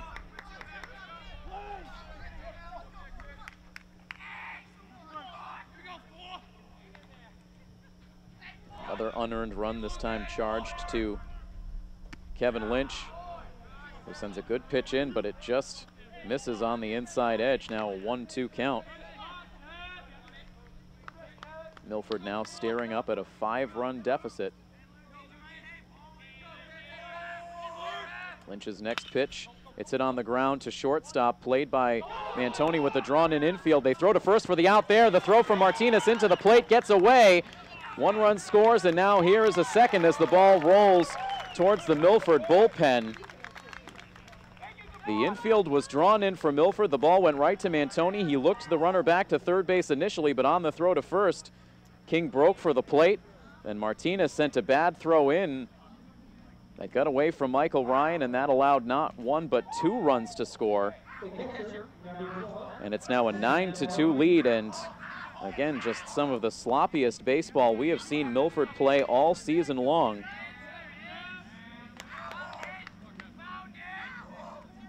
And you hate to say it, but they look like a team who knows that they don't have to get a win tonight to make it to the finals. Certainly not what you expected to see out of Post 59 tonight. 9-2 the score. Now a ball hit to third base, fielded by McMillan. The throw to first base is clean, and Ballerini is retired for the final out here in the 6th inning, but more damage done on the scoreboard for Kingston. They now lead at 9-2 over Milford. Stay tuned to coverage of playoff baseball here on WMRC First Class Radio. They put 3 more tallies in the error column for Post 59 after that top of the 6th inning. It allowed 3 unearned runs to come home to score against Kevin Lynch. And into the bottom of the 6th inning now. The Post 59 bench trying to bring some energy back onto the field as Joe White leads things off here in this bottom of the 6th inning, with Milford now staring up at a 7-run deficit. As Joe White gets hit by the pitch from Will Gallagher, and he will hobble a bit as he heads down to first base. It may have gotten him on the back of the knee. He now gestures to the first base coach behind the left knee. Tries to shake it out now as he takes first base.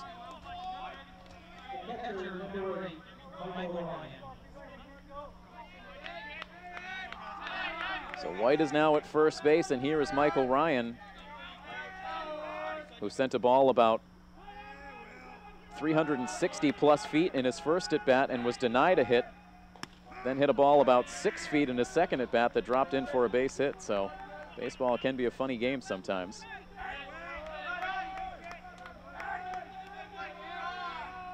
The first pitch in for a strike to Ryan. Now 1-1 the count. Joe White seems to be okay now after the hit by pitch. It's the second hit batter of the game for Milford. Kevin Martinez hit back in the first inning. Gallagher sets and fires. It misses low. 2-1 the count. Milford in need of base runners. And certainly in need of a new mindset. It has been a very uninspired effort from Post 59 since losing the lead last inning. Once upon a time, Milford led this game 2-0. They grabbed both of those runs in the first inning. Since then, there hasn't been a whole lot going on. They've sprinkled 4 hits throughout the innings since then. Haven't had any real serious threats, but now Michael Ryan works a walk here that will push Joe White down to second base. So a little bit of noise going on now in this inning as Milford has their first 2 runners on. Blake Hill 0 for 2 on the night will come to the plate. Ballerini out for a few words with Gallagher. Now the shortstop O'Neill coming in, offering his words of wisdom to the starting pitcher Will Gallagher.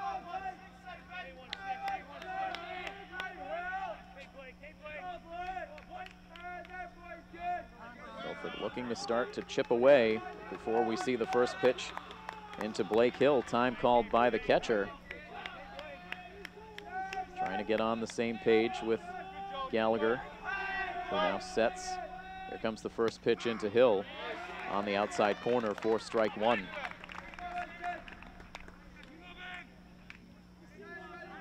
Hill has flown out to center field and also struck out in his previous 2 at-bats. 2 runners on with no outs as this ball is hit on the ground to shortstop, bobbled there by O'Neill. He'll instead throw to first base, but it won't be in time. Everyone will be safe. That was a tailor-made double play ball hit right to O'Neill, but he dropped it out of the glove, then rushed the throw to first base, but it could not get there in time, so Milford catches a break on the error by the Kingston shortstop, and that will load the bases here for post 59 with no outs. Cam Cosette now taking his first at bat of the night. He bats in this number 8 spot that was previously occupied by Mike Caffarella, who is now out of the game. No longer a DH for post 59. Cosette ahead in the count 1-0.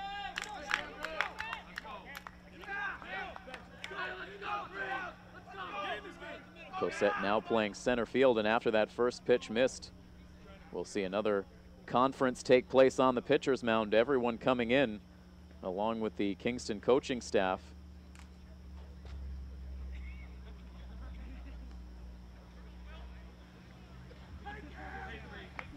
Cosette is ahead in the count 1-0. Now playing the outfield. He is the center fielder as of now after pitching the first 4 2/3 innings. Replacing Kevin Lynch, who came in as a reliever. The conference over, the 1-0 pitch on the way. It's inside for ball 2. So Gallagher, staked to this 9-2 lead, has hit a batter, issued a walk, seen an error occur in the infield behind him, and now he's gone to 2-0 on Cam Cosette. The next pitch misses down and away. 3 balls and no strikes, and Cosette looking to be patient here.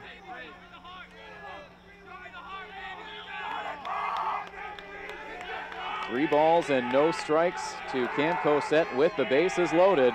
The next pitch from Gallagher is in for a strike. Cosette, no intentions of swinging that time. Joe White is at third, Michael Ryan at second, Blake Hill at first. Signs of life for post 59 here in the 6th as Cosette sends a little looper to shortstop. A diving catch made by O'Neill, and the runners will hold. That one quickly dying out there. O'Neill could have actually played that ball on a hop. He may have had an opportunity to turn a double play, but did not want to take the chance, especially after committing an error on the previous play.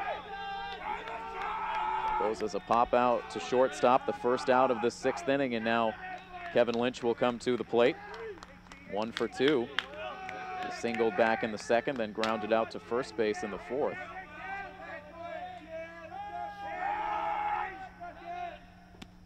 And the first pitch misses for ball 1.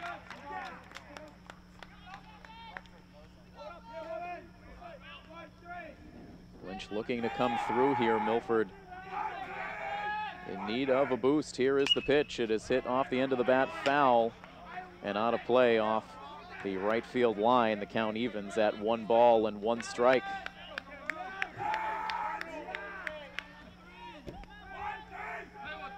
Milford loading the bases in this inning without the benefit of a hit so far.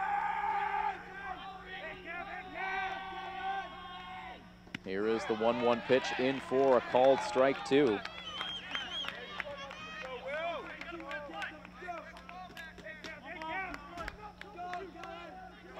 One ball and 2 strikes now, the count to Kevin Lynch. With the bases full of post 59 runners, here is the pitch. And it misses up and away, not close. And the count evens.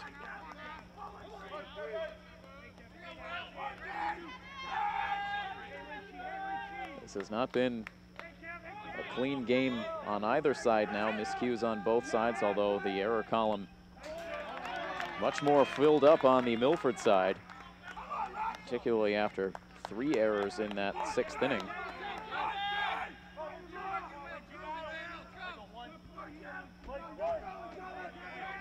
After a foul ball, the count remains 2-2. Lynch looking for something he can handle. The next pitch is hit on the ground slowly towards shortstop. A tricky hop for the shortstop O'Neill, and he won't have a play. Joe White comes in to score. And Milford is able to grab one run back. The score now 9-3. It's been a tough inning so far for Josh O'Neill. That's the second time he had eyes towards a double play, but did not look the ball into his glove.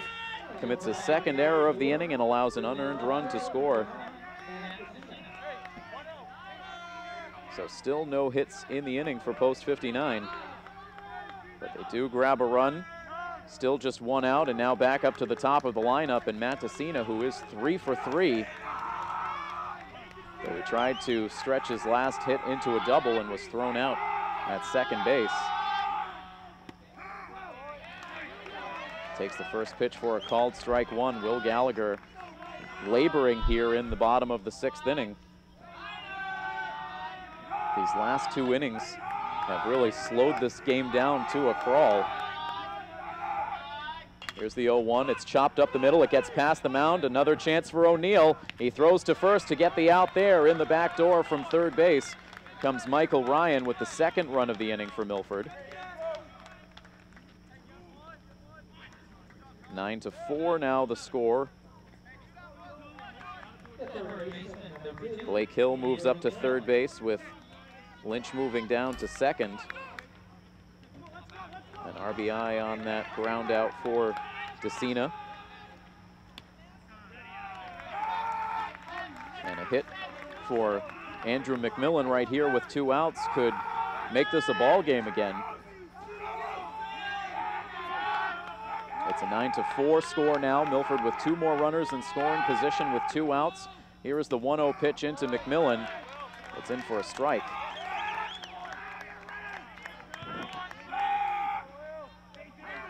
McMillan looking for his first hit. His last 2 times up, he's hit the ball hard. But each time right into the glove of the shortstop. Here's the 1-1 pitch, a check swing. He went around, they check down to the infield umpire.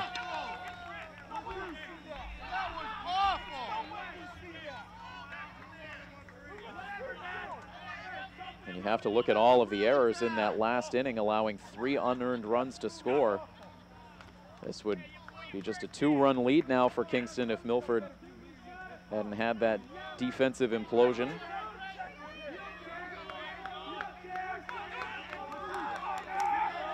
It's a 1-ball, 2-strike count to Andrew McMillan, looking to deliver a clutch 2-out hit. Here's the pitch from Gallagher. It's hit over towards first base into the glove of Sean Connor. He takes it to the first base bag for the out that ends the inning. Milford is able to grab 2 runs back, but they strand 2 more in scoring position, and we head to the 7th with Kingston still on top now 9-4 here on coverage of Milford Legion Baseball on First Class Radio. Into the top of the 7th inning now here at Feely Field in Sudbury. It's been an ugly game if you're a Milford Legion Baseball fan. Milford trailing Kingston by a score of 9-4. The only team facing elimination on this night is Kingston, but right now in the driver's seat in this game.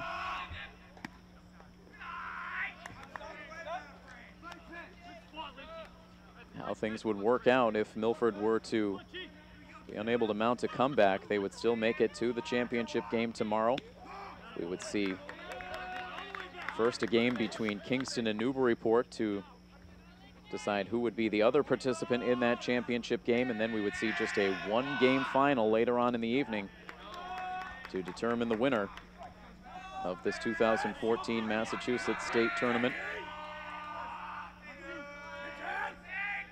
Still more business to come here in this game as the 1-2 pitch is chopped down the third base line, fielded by McMillan. He has to hurry the throw. It's not going to get there in time. Too slow developing for McMillan to have a chance, and Walker Smith is able to beat it out for an infield single. And it's been those little things that have just gone Kingston's way since the 4th inning. This has really been a tale of 2 games through the first 4. It looked like Milford was settling in nicely. Cam Cosette was cruising along through 4 scoreless innings. Milford grabbing the 2-run lead right away in the bottom of the 1st, but they could not tack on And the wheels falling off, starting in the 5th inning. Kingston scoring 6 in the 5th, 3 more in the 6th. Now they have the lead runner on here in the 7th.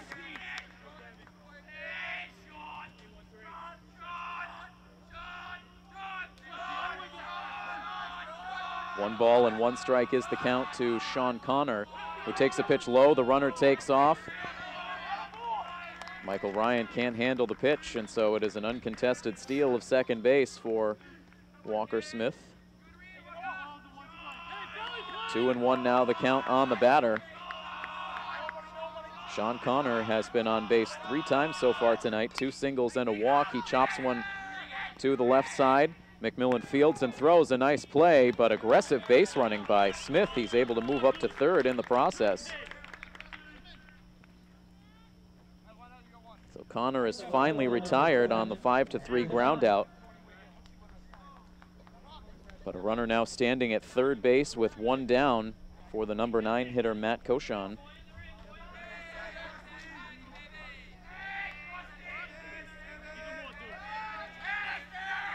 It's now 10 o'clock, right on the nose. For the 2nd straight night, Milford playing late into the evening hours.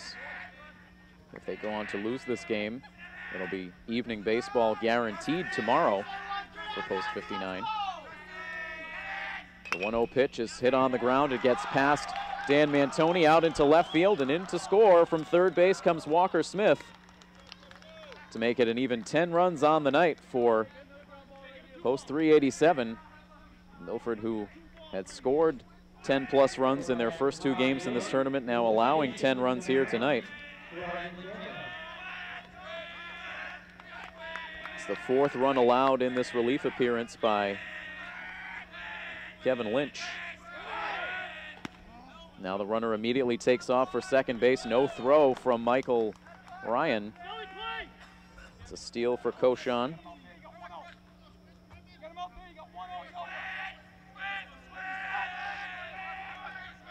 Milford able to chip away a bit at the lead in the bottom of the 6th, but giving one of those runs right back.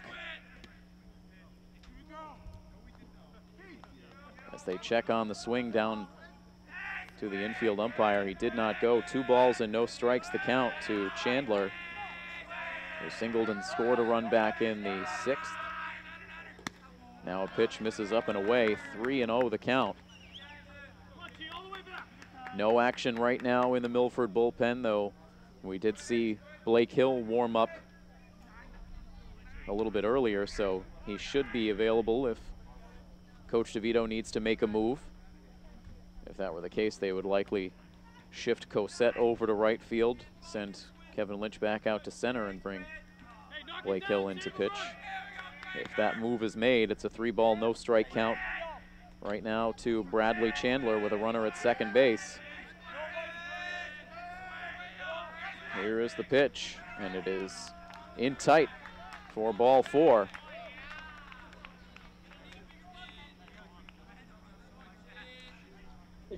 Chandler now the runner at first base with Cochon at second. Coach DeVito now out of the bullpen, and it looks like he will make the move here.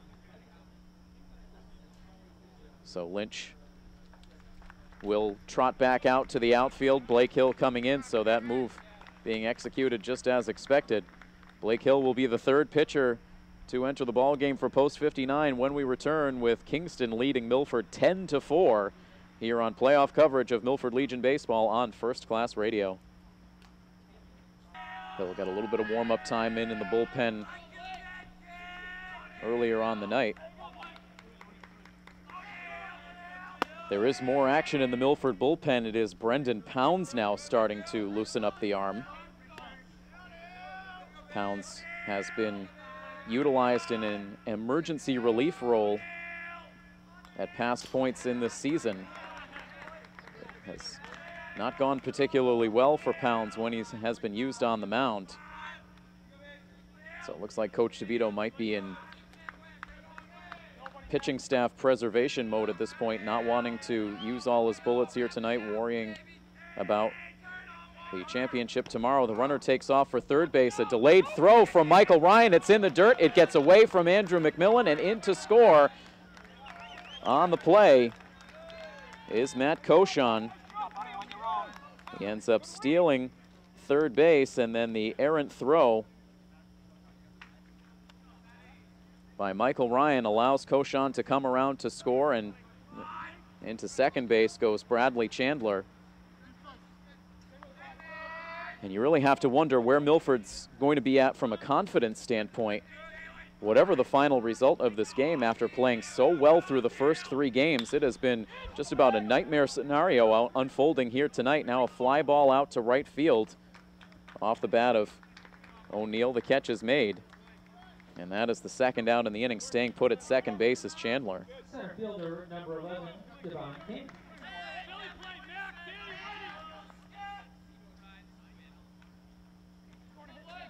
So right back to a 7-run lead for post 387, and if you're Milford, you have to start worrying about that mercy rule. We know it is in effect here in this tournament, as Milford won a game in mercy rule fashion against Greenfield.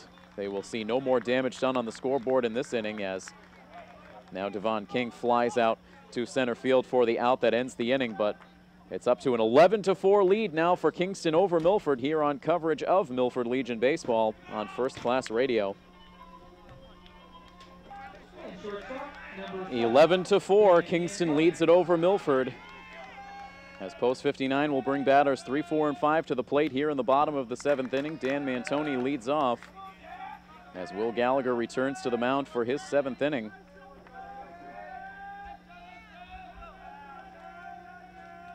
Gallagher allowing his 4 runs on 5 hits. Only 2 of the runs are earned. Milford has committed 6 errors so far on the night.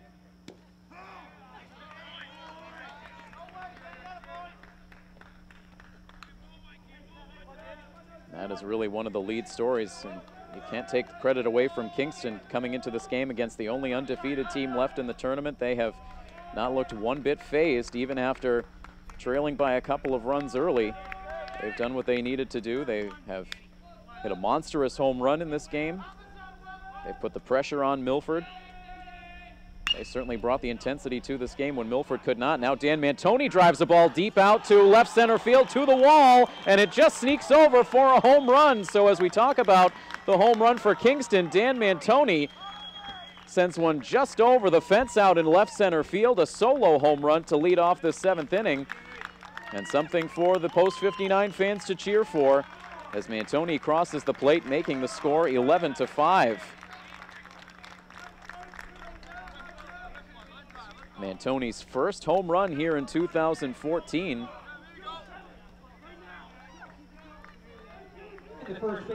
We had not seen any home runs in the tournament prior to tonight. Now we've seen 1 on each side.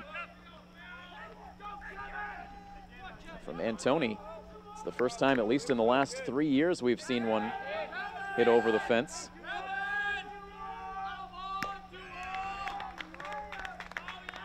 You obviously can't count out the post 59 offense in any situation. We know the kind of damage that they can do. They've scored 11 runs in this tournament. They're capable of doing it. The only question is if they can find a way to stop the bleeding on the other side, and if they can bring the confidence and the energy back that has just been lacking all game. Some excited faces in the dugout after that home run by Mantoni. We'll see if that can serve as the spark plug right here. Kevin Martinez hits a ball on the ground to third base. The play's made by Walker Smith. He throws to first for the out.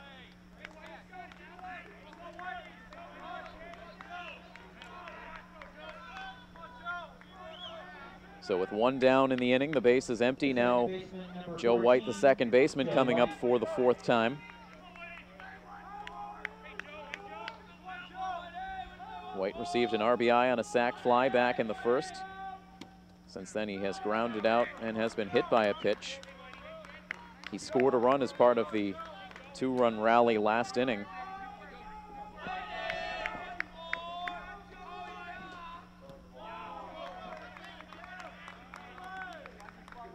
You have to think about Mantoni and what he's been through in this game tonight. taking that ball to the face defensively earlier that shook him up considerably, but he's hung in there, and now on top of it has hit a home run in this game. Joe White now hitting a ground ball to second base. It's played by Bradley Chandler. He throws to first, and now after the home run, Gallagher has 2 quick outs. The catcher, number 8, Michael Ryan. 2 outs, the base is empty now for Michael Ryan. Gallagher into his windup. Here's the pitch, and it's in for a called strike 1.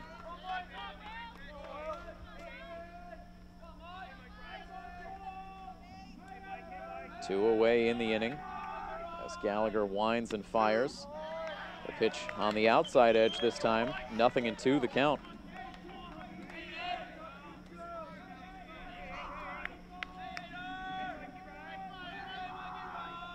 The 0-2 pitch now.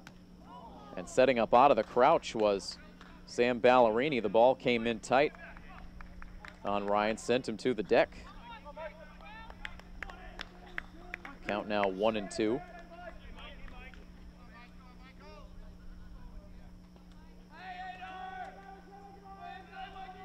Now a 1-2 offering from Gallagher. This one missing far outside after coming in tight with the last one on Ryan.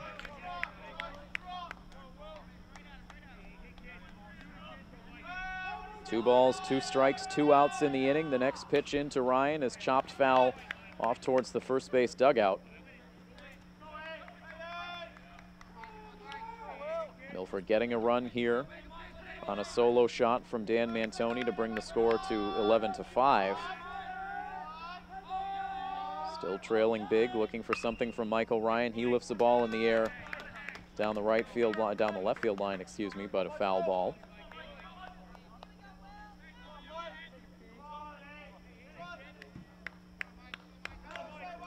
Michael Ryan trying to keep the line moving. The pitch from Gallagher misses low. That runs the count full. Ryan flew out back in the first inning, reached on an infield single, and then walked and scored last inning.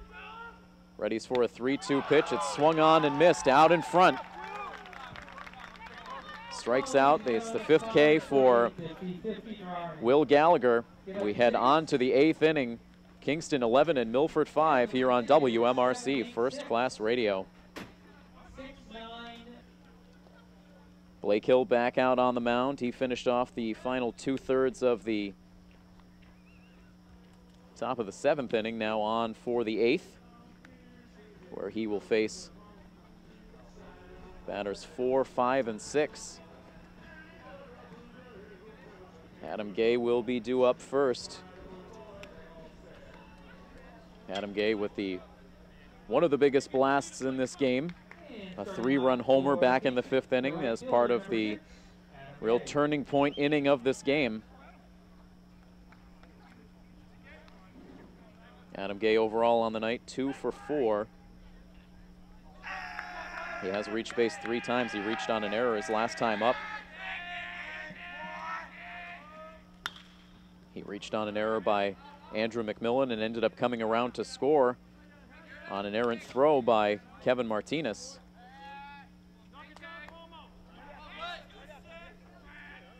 By my count,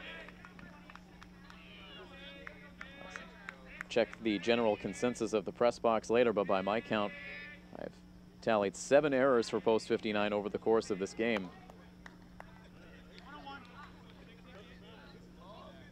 I can't even remember the last time I've seen Post 59 or any other team in Legion Ball collect that many errors in one single game. A foul ball by Adam Gay right here brings the count to 1 ball and 2 strikes.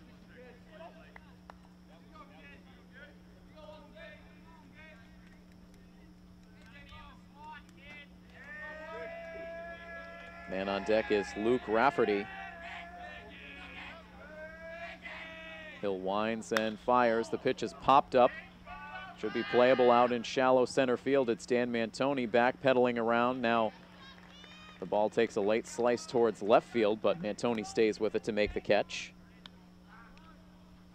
And Hill able to get the leadoff man here in the top of the 8th. Hitter, number 4, Luke Rafferty. It's the first time Milford's been able to keep the leadoff man off base since the 4th inning. One down, the base is empty now. Here is Luke Rafferty, starting designated hitter. Takes a first pitch strike from Blake Hill, who has retired all 3 batters he's faced so far. All fly ball outs.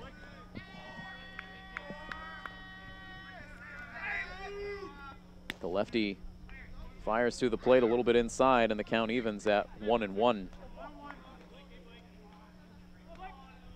Blake Hill making his 8th appearance on the mound this year. All of those appearances have come in relief. He does have a 2-0 record, a 2.75 ERA, so he has pitched well out of the bullpen. Prior to this outing, he had pitched 10 2/3 innings, allowed 4 runs on 11 hits, walked 7, struck out 11. Has not yet tallied a walk or a K so far in this particular outing. The 2-1 pitch, this is hit on the ground towards first base. A tricky hop for Martinez, but he is able to stay with it. He takes it to the bag himself for the 2nd out. And there's some better defense displayed by post 59. Martinez had to bring the glove back across his body to make the play on that last hop, but he was able to do so. Took a couple of steps over to the first base bag to make the out himself, and now with 2 outs and the bases empty, here is Sam Ballerini, who has struck out twice, singled, and grounded out.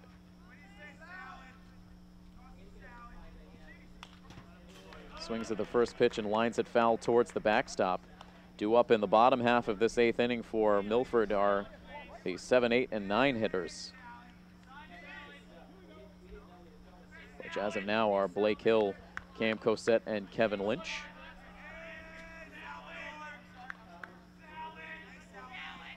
Here's the 0-1, it's popped up, out into right field. Ranging out is Joe White. He's underneath, he makes the catch, and a nice 1-2-3 inning on the mound for Blake Hill here in the top of the 8th inning. Time starting to run thin for post 59 if they want to mount a comeback tonight. They trail 11-5 against Kingston here on playoff coverage of Milford Legion Baseball on First Class Radio.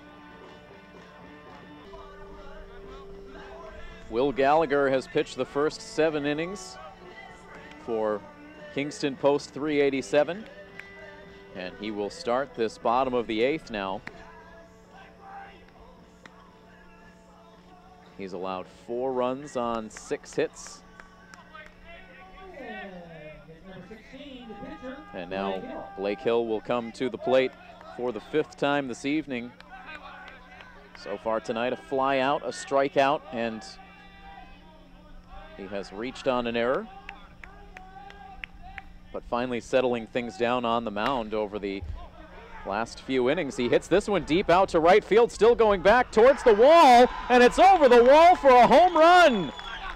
Out to straightaway right field, Blake Hill, the youngest member of this post 59 team, fresh off a fine 1-2-3 inning in the top half of this 8th. He hits the 2nd Milford home run of the night, the 2nd solo home run, and Milford now puts another run on the board. They trail 11-6. A nice moment for Blake Hill. Sent a high drive out to right field that cleared the wall out there. We've mentioned all along that it is home run friendly dimensions here at Sudbury. And Milford had not taken advantage until now. 2nd straight inning that they've led off with a solo home run.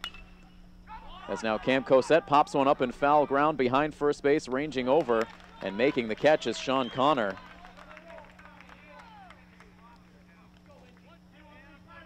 Cosette now 0 for 2 since being inserted into the lineup. The center fielder, number 13, Kevin Lynch. 1 out and the base is empty now for Kevin Lynch. Waves and misses at the first pitch from Gallagher for strike 1.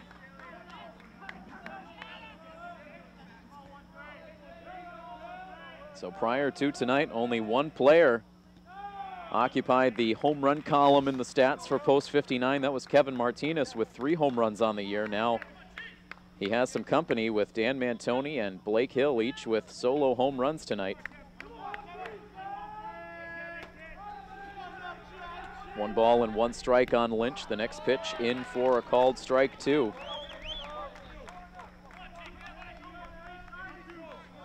The only problem for Milford, both of those home runs occurring to lead off the inning, not getting any runners on base ahead of those shots. Now a 2-2 count to Lynch.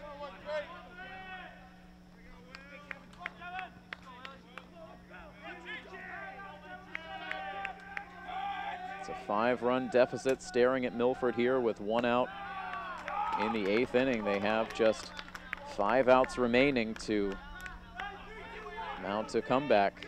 Would be quite a story if after all that has gone wrong, they could find a way to come back in this game. They'll have a base runner here as Kevin Lynch takes ball 4. And you wonder how much longer Kingston will choose to go with Will Gallagher, who has thrown a lot of pitches.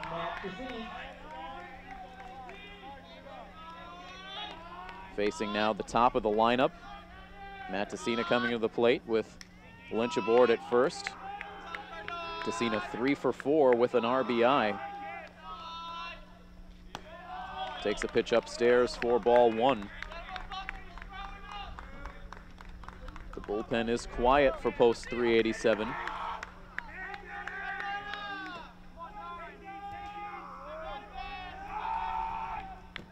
A long look in for Gallagher to his battery mate, Sam Ballerini. Now he comes home. Ballerini tries to frame the pitch, but it misses for ball 2.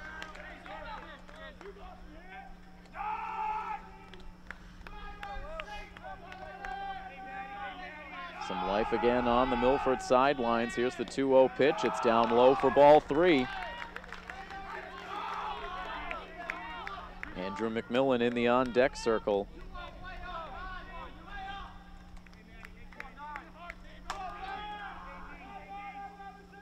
Three balls, no strikes the count. The pitch in is not close. A 4-pitch walk to Matt Tessina. And now here comes a visit from the Kingston coaching staff with Gallagher really laboring here, allowing the leadoff home run. Then after getting Cosette to pop out, he's walked back-to-back hitters. So far, there hasn't been a move made. The entire infield surrounding the pitcher, who will remain in the game. Gallagher gets a pat on the back. He'll stay out there now to face Andrew McMillan with 1 out and runners at first and second base. Very good speed on the bases ahead of McMillan. McMillan 0 for 3 with a walk. The first pitch down in the dirt, a nice block by Ballerini. 1 ball and no strikes. That's 5 straight pitches out of the strike zone for Will Gallagher. Ready with his 1-0 now. Swinging is McMillan. He sends the pitch down the right field line. A long run still going for Gay. He's not going to make the catch. The runners had to hold up, but they move up safely as now the bases are loaded. That one looped down the right field line. It hugged the line all the way, and Adam Gay could not make up the ground to make the catch, so it goes as a single for McMillan. And they are loaded up ahead of Dan Mantoni, who homered in his last at-bat. He will not face Will Gallagher here as back out comes the Kingston coaching staff. And Gallagher's day will come to an end. Still a conversation going on, but this is the second coach's visit, so this should be a definite pitching move. The umpire now out there. It looks like now Gallagher will come off the mound. We'll let you know who the relief pitcher is when we return here on coverage of Milford Legion baseball here on First Class Radio. Some positional moves here for post 387 as we continue on in this inning. The new pitcher is the former third baseman Walker Smith, taking over for Will Gallagher, and some other shifting going on around the infield. Gallagher stays in the game. He moves over to first base, and Sean Connor will move across the diamond to third, as Milford is starting to make things a bit interesting here in the bottom of the 8th inning. There is one out in this 8th inning. Milford has the bases loaded with Dan Mantoni coming to the plate. And Mantoni will face Walker Smith. Another right-handed arm, the second pitcher used by the coaching staff here at Kingston. Kingston leading 11-6. If Dan Mantoni could do what he did in his last at-bat, this would all of a sudden become a one-run game. Gallagher finishing up his warm-up tosses right now. There is his last one. A few quick words with his catcher, Sam Ballerini, before the at-bat with Mantoni begins. Walker Smith, 6'2", 160 pounds out there on the mound.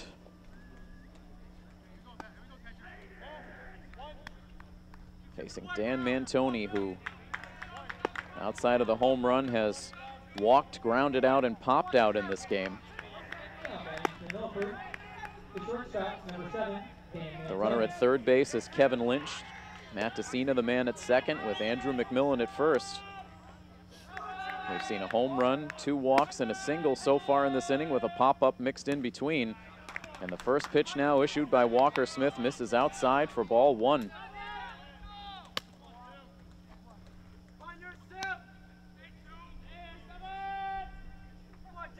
Back into the windup is Smith. Here's the pitch. It's hit in the air out to center field. Coming in is King. It's going to drop in front of him for a base hit. Coming in to score is Kevin Lynch. Everyone will just move up one base. It's an RBI single now for Dan Mantoni. That brings the score to 11-7. And now all of a sudden, Milford will bring Kevin Martinez to the plate as the potential tying run. Post 59 providing a little bit of drama here in the late innings. It's now DeCina at third, McMillan at second, Mantoni at first. Here's the first pitch in to Martinez, a big rip, and he sends it foul up over the backstop for strike 1.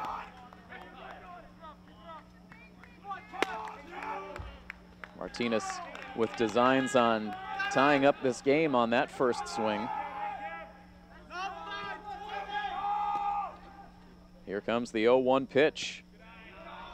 And it misses a little bit outside, evens the count at 1-1. Kevin Martinez is 0 for 3 so far in the game. The next pitch is swung on and popped up again over the backstop. Martinez reached base all the way back in the first inning on a hit by pitch, but since then 2 ground outs to third base and a called strikeout. A long look in now for Walker Smith, the relief pitcher, and too much time taken as Martinez backs out of the batter's box. The runners take their leads here off of each base. The 1-2 pitch on the way to Martinez. It's hit off the end of the bat in foul ground wide of first base, all the way over as far as he can go is the catcher, who loses his balance but is able to hold on to make the catch. A nice play by Sam Ballerini, who went as far as he could in foul ground, and he was just able to make the catch as he tumbled over. A huge out for post 387.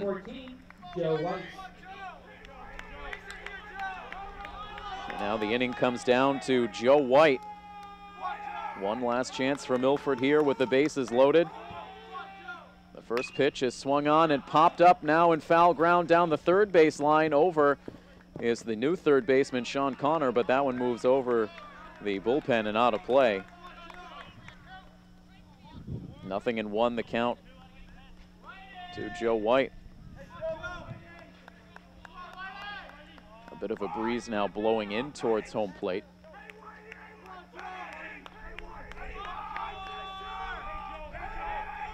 Walker again taking his time in between pitches, now into his windup. Here's the 0-1, and it's swung on and missed. Milford getting an RBI single out of Dan Mantoni in this inning to make the score 11-7. They've also had a solo home run in this inning. The bases loaded right now, a chance to get back in it. Here's the 0-2 pitch, and it misses up and away.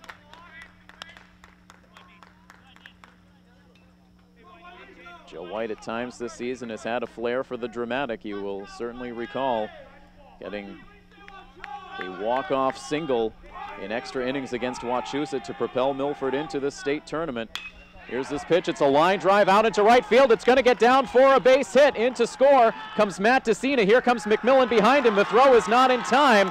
It is a two-run single for Joe White. And all of a sudden now the score 11-9, and it is officially a ball game again.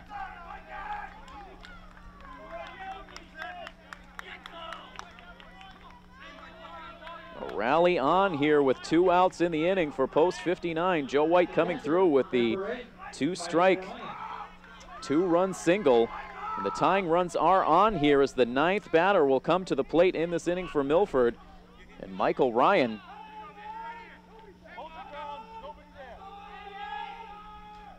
Runners at first and second. The first pitch from Walker misses up and away for ball 1.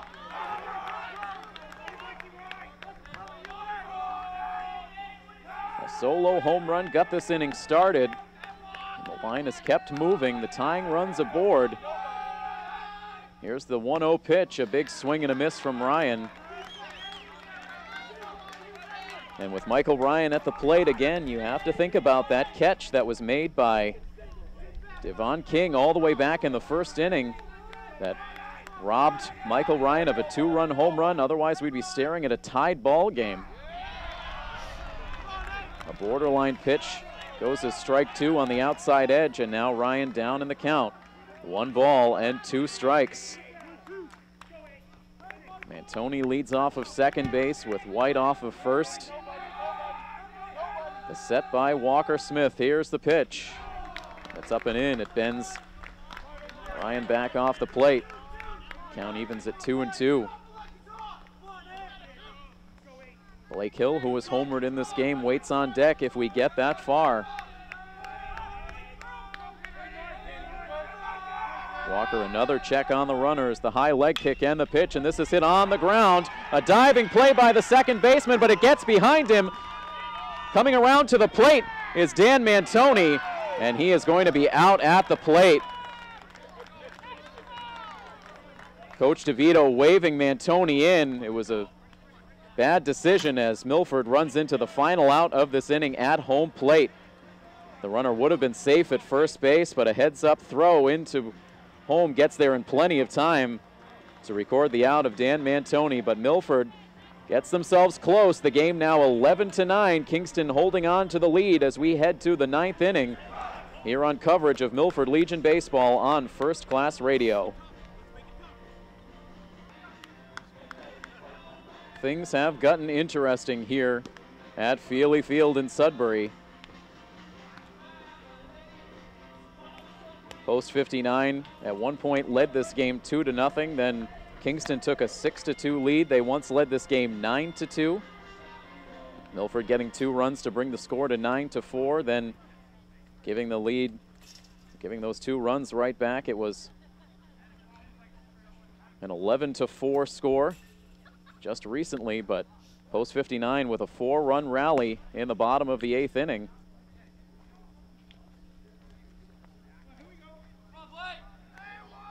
It's 11-9 now, post 387, hoping to hold on in this game, looking for some insurance now as they come to the plate in the top of the 9th inning.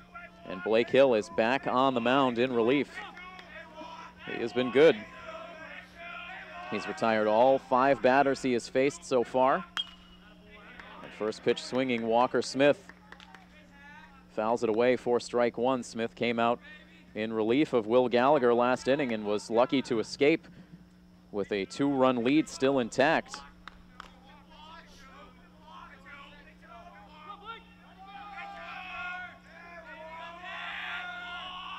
The 0-1 pitch and another foul ball. It's a tough play to end the bottom of the 8th inning. The ball getting just past the dive of the second baseman. He actually knocked it down, which proved to be huge. Then he was able to scoop it up and send the throw to the plate, seeing that Mantoni was trying to come around to score from second base, and Mantoni was out by about 5 feet. Ended up with a bit of an awkward tag play at home. 0-2 remains the count on Smith. Milford would have had the tying runs in scoring position. Instead, now they will hope to rely on a comeback in the bottom of this 9th inning, as now Blake Hill gets his first strikeout of his outing, a called 3rd strike to Walker Smith. The third baseman, number 24, Sean Connor. 7 strikeouts now in the game for post 59 pitching. The first 6 were all attributed to Cam Cosette. 1 down, the base is empty, and now here is Sean Connor, who started the game at first base, is now the 3rd baseman. Takes the first pitch low for ball 1. Sean Connor with good success against Cam Cosette. He reached base all 3 times while Cam was in the game. Grounded out to 3rd base in his last at bat. Ahead in the count now, 2 balls and no strikes. It has been 6 in a row retired by Blake Hill.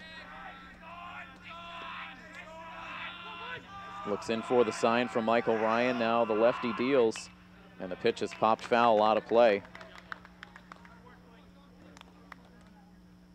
Blake Hill will be the man to lead off the bottom of the 9th. Milford did bat around in the 8th inning. So Hill, who led off the 8th inning with a solo home run, will lead off the 9th. Here comes his 2-1 pitch. Now 3 balls and a strike.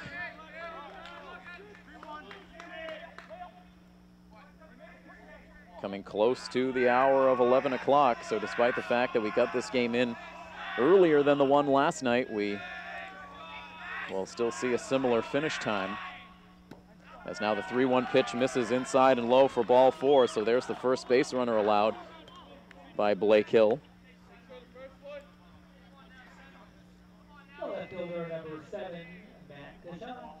This has been a game that has taken many twists and turns. There was a point where it looked as though Milford was about ready to wave the white flag with a potential mercy rule finish staring them in the face, but they have pulled themselves back to within 2 runs. Looking to keep things scoreless on the Kingston side of this 9th inning, but they do have a 1-out base runner. And now the first pitch into Matt Cochon misses for ball 1. Sean Connor, the runner at first base, after working the walk. The pitch from Hill. And there is a called strike 1. Cochon, a right-handed batter, facing the left-handed throwing Blake Hill.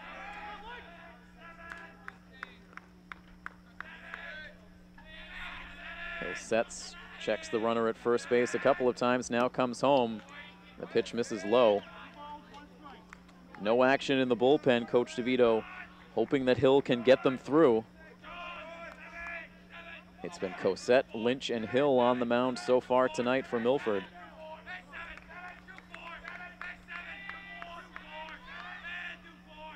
Here's the 2-1 pitch. It's hit in the air, foul off to the right. Giving a quick look is Kevin Martinez, but it's well out of play. Now the count evens up at 2-2. Most of the Milford dugout perched right at the edge, cheering on Kevin Lynch. Chatter coming out of the Kingston dugout as well. They want to win here tonight to stay alive. They're 3 outs away. Here's the 2-2 pitch. It's chopped on the ground, foul towards the third base dugout.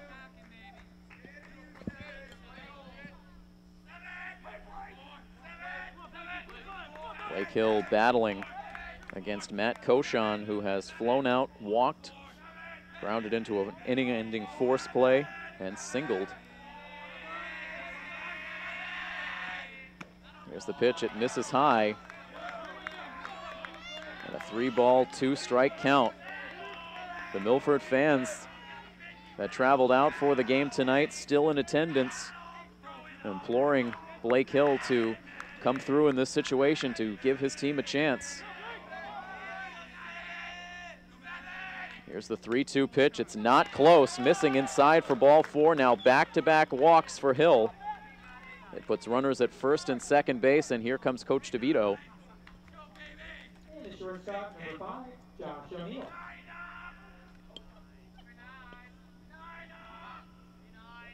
And Coach DeVito pointing to Andrew McMillan, so it looks like he may call upon McMillan to try to preserve this situation here with no damage done. So a round of applause for Blake Hill as his day on the mound is done. He looks to be heading back to the outfield. And so we will see a couple of defensive changes as Andrew McMillan will be the 4th pitcher utilized by Coach DeVito tonight. He'll take some warm-up tosses. We'll take a break and bring you more coverage of Milford Legion baseball next here on WMRC First Class Radio. Changes to let you know about for post 59. You know the pitcher, Andrew McMillan, on as the 4th member of the pitching staff to come on in this game. Replacing McMillan at third base is Matt Tessina, who comes in from left field. And out in left field now is Blake Hill, who has now seen time at both corner outfield spots since this game began. Now pitching for Milford, number 2, Andrew McMillan. First pitch, McMillan sends into Bradley Chandler, is fouled away. It goes as strike 1. Bradley Chandler, the leadoff hitter at the plate. Takes a called strike 2 on the outside edge.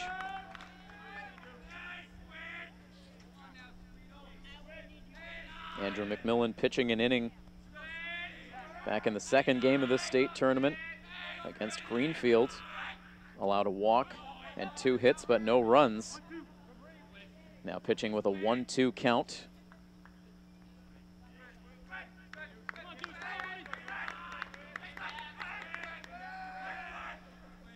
Bradley Chandler with a single and a walk to his credit on the night. Readies himself for a 1-2 pitch from McMillan. Here it comes, and it is swung on and missed. A bit of a half swing from Chandler. He tried to hold up but could not. A strikeout for Andrew McMillan. Now 2 outs in this top of the 9th inning, and Josh O'Neill coming to the plate.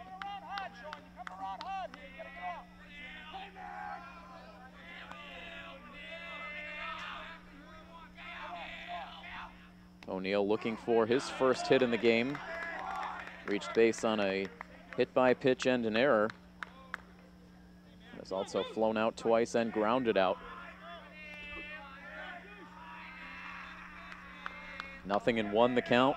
The windup and the pitch from McMillan inside. It almost hits O'Neill. 1 ball and 1 strike.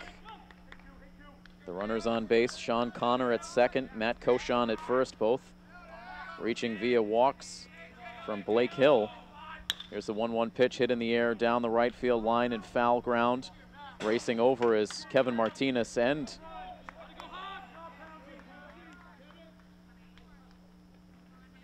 also the right fielder Cam Cosette, but neither has a play. 1 ball and 2 strikes the count.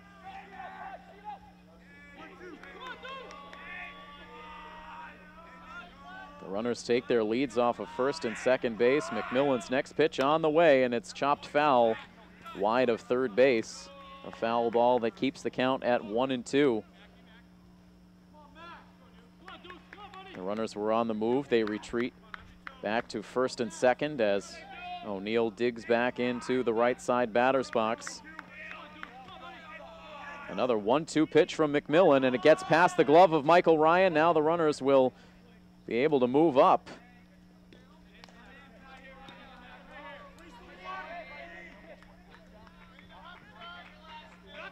So a big pitch coming up here from Andrew McMillan now with a 2-ball, 2-strike count and 2 runners in scoring position.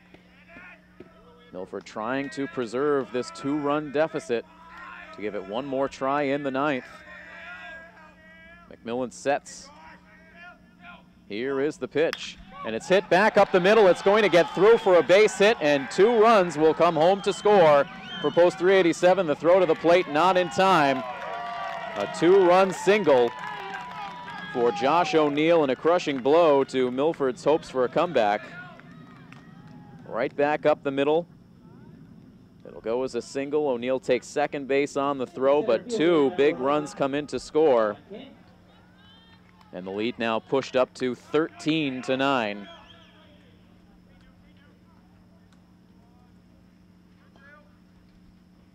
Both of those runs charged to Blake Hill.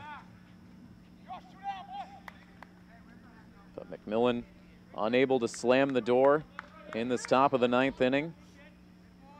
And now the task getting that much tougher for post 59 when they come back. Here's another ground ball up the middle, this time a stabbing play made by Andrew McMillan. He throws to first for the out that ends the inning, but 2 big insurance runs come across the plate for Kingston. The last chance for Milford when we come back with Milford trailing 13-9 here on coverage of the state tournament playoffs here on WMRC First Class Radio.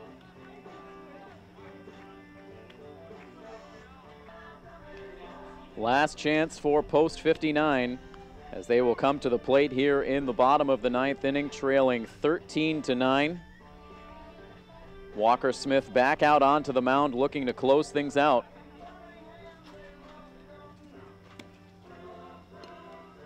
Smith came in relief of Will Gallagher last inning.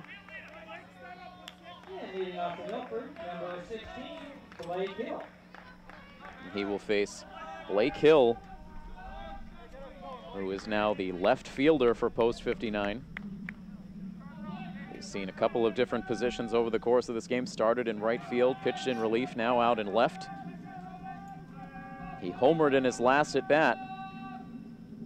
The first pitch he sees, he sends on a line foul off to the left.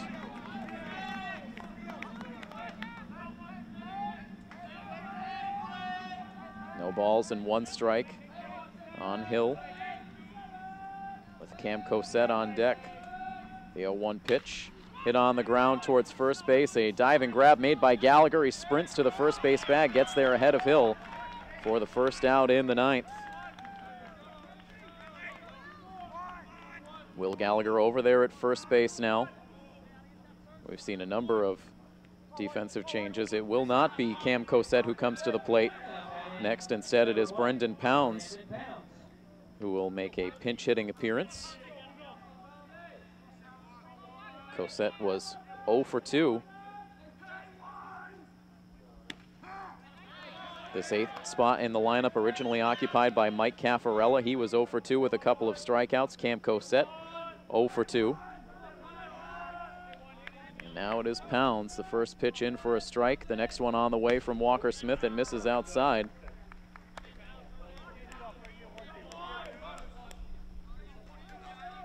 One ball and 1 strike. The top of the Milford order waiting on deck. Smith's next pitch, and this is down in the dirt. Barring a comeback, Kingston will move on to live another day in this tournament, facing Newburyport in an afternoon game tomorrow, and the winner of that game would play a 1-game championship against Milford. 3 balls and 1 strike now the count to Brendan Pounds, trying to get on to give Milford a ray of hope.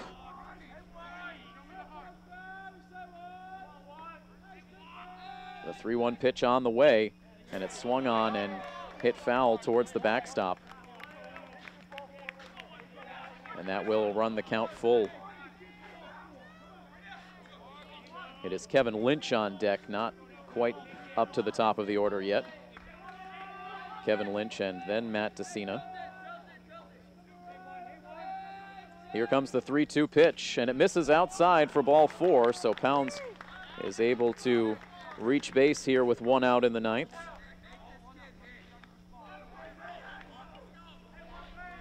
And now Lynch will come to the plate. A walk, a ground out.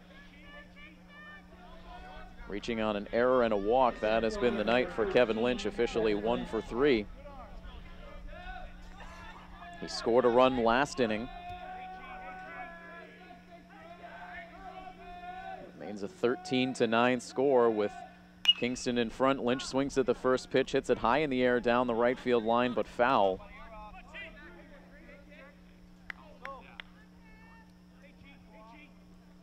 Continues to be a calm weather evening here in Sudbury. Not really much wind. We've seen 3 balls carry over the fence and almost a 4th. It's a 0-2 count now to Kevin Lynch.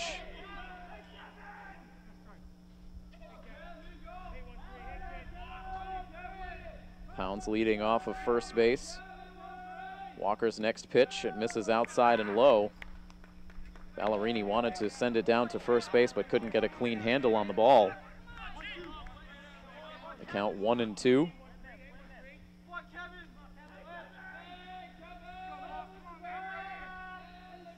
Walker back into his set position. And now the pitch down in the dirt. 2 balls and 2 strikes.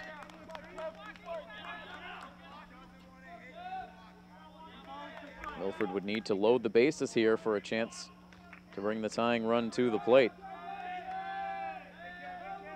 Those 2 runs in the top half of the inning really hurt, as now Lynch pops this ball up down the right field line. A long run, and unable to get there is Adam Gay. It drops a couple of feet in fair ground. We've seen a few of those out to right field tonight. Elude Adam Gay, the right fielder for Kingston. 2 runners aboard now for post 59. The 8 and 9 men reaching base to turn the lineup over.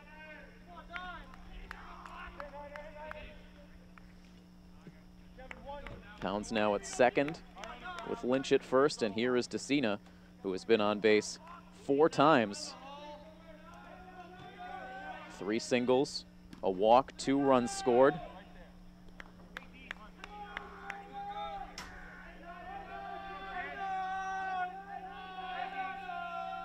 A hesitation by Walker Smith, and now he comes to the plate in the first pitch. DeCina grounds foul into the first base coach's box.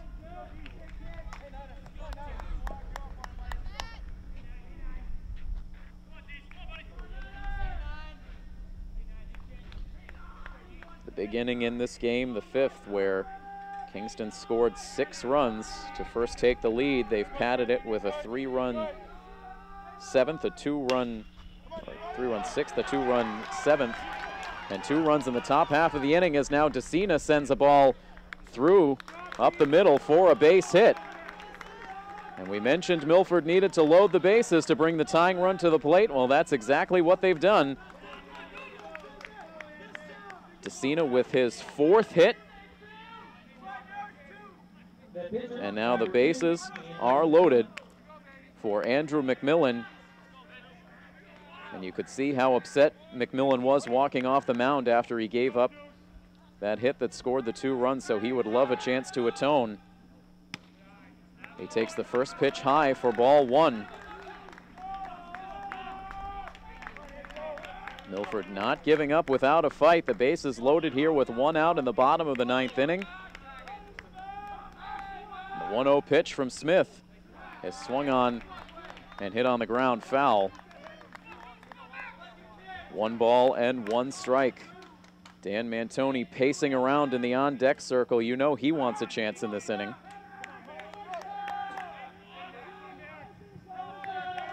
Smith back into his windup. Here is the pitch. It's hit on the ground to first base. A Good hop for the first baseman who throws low to second base. They get the out there. That's it.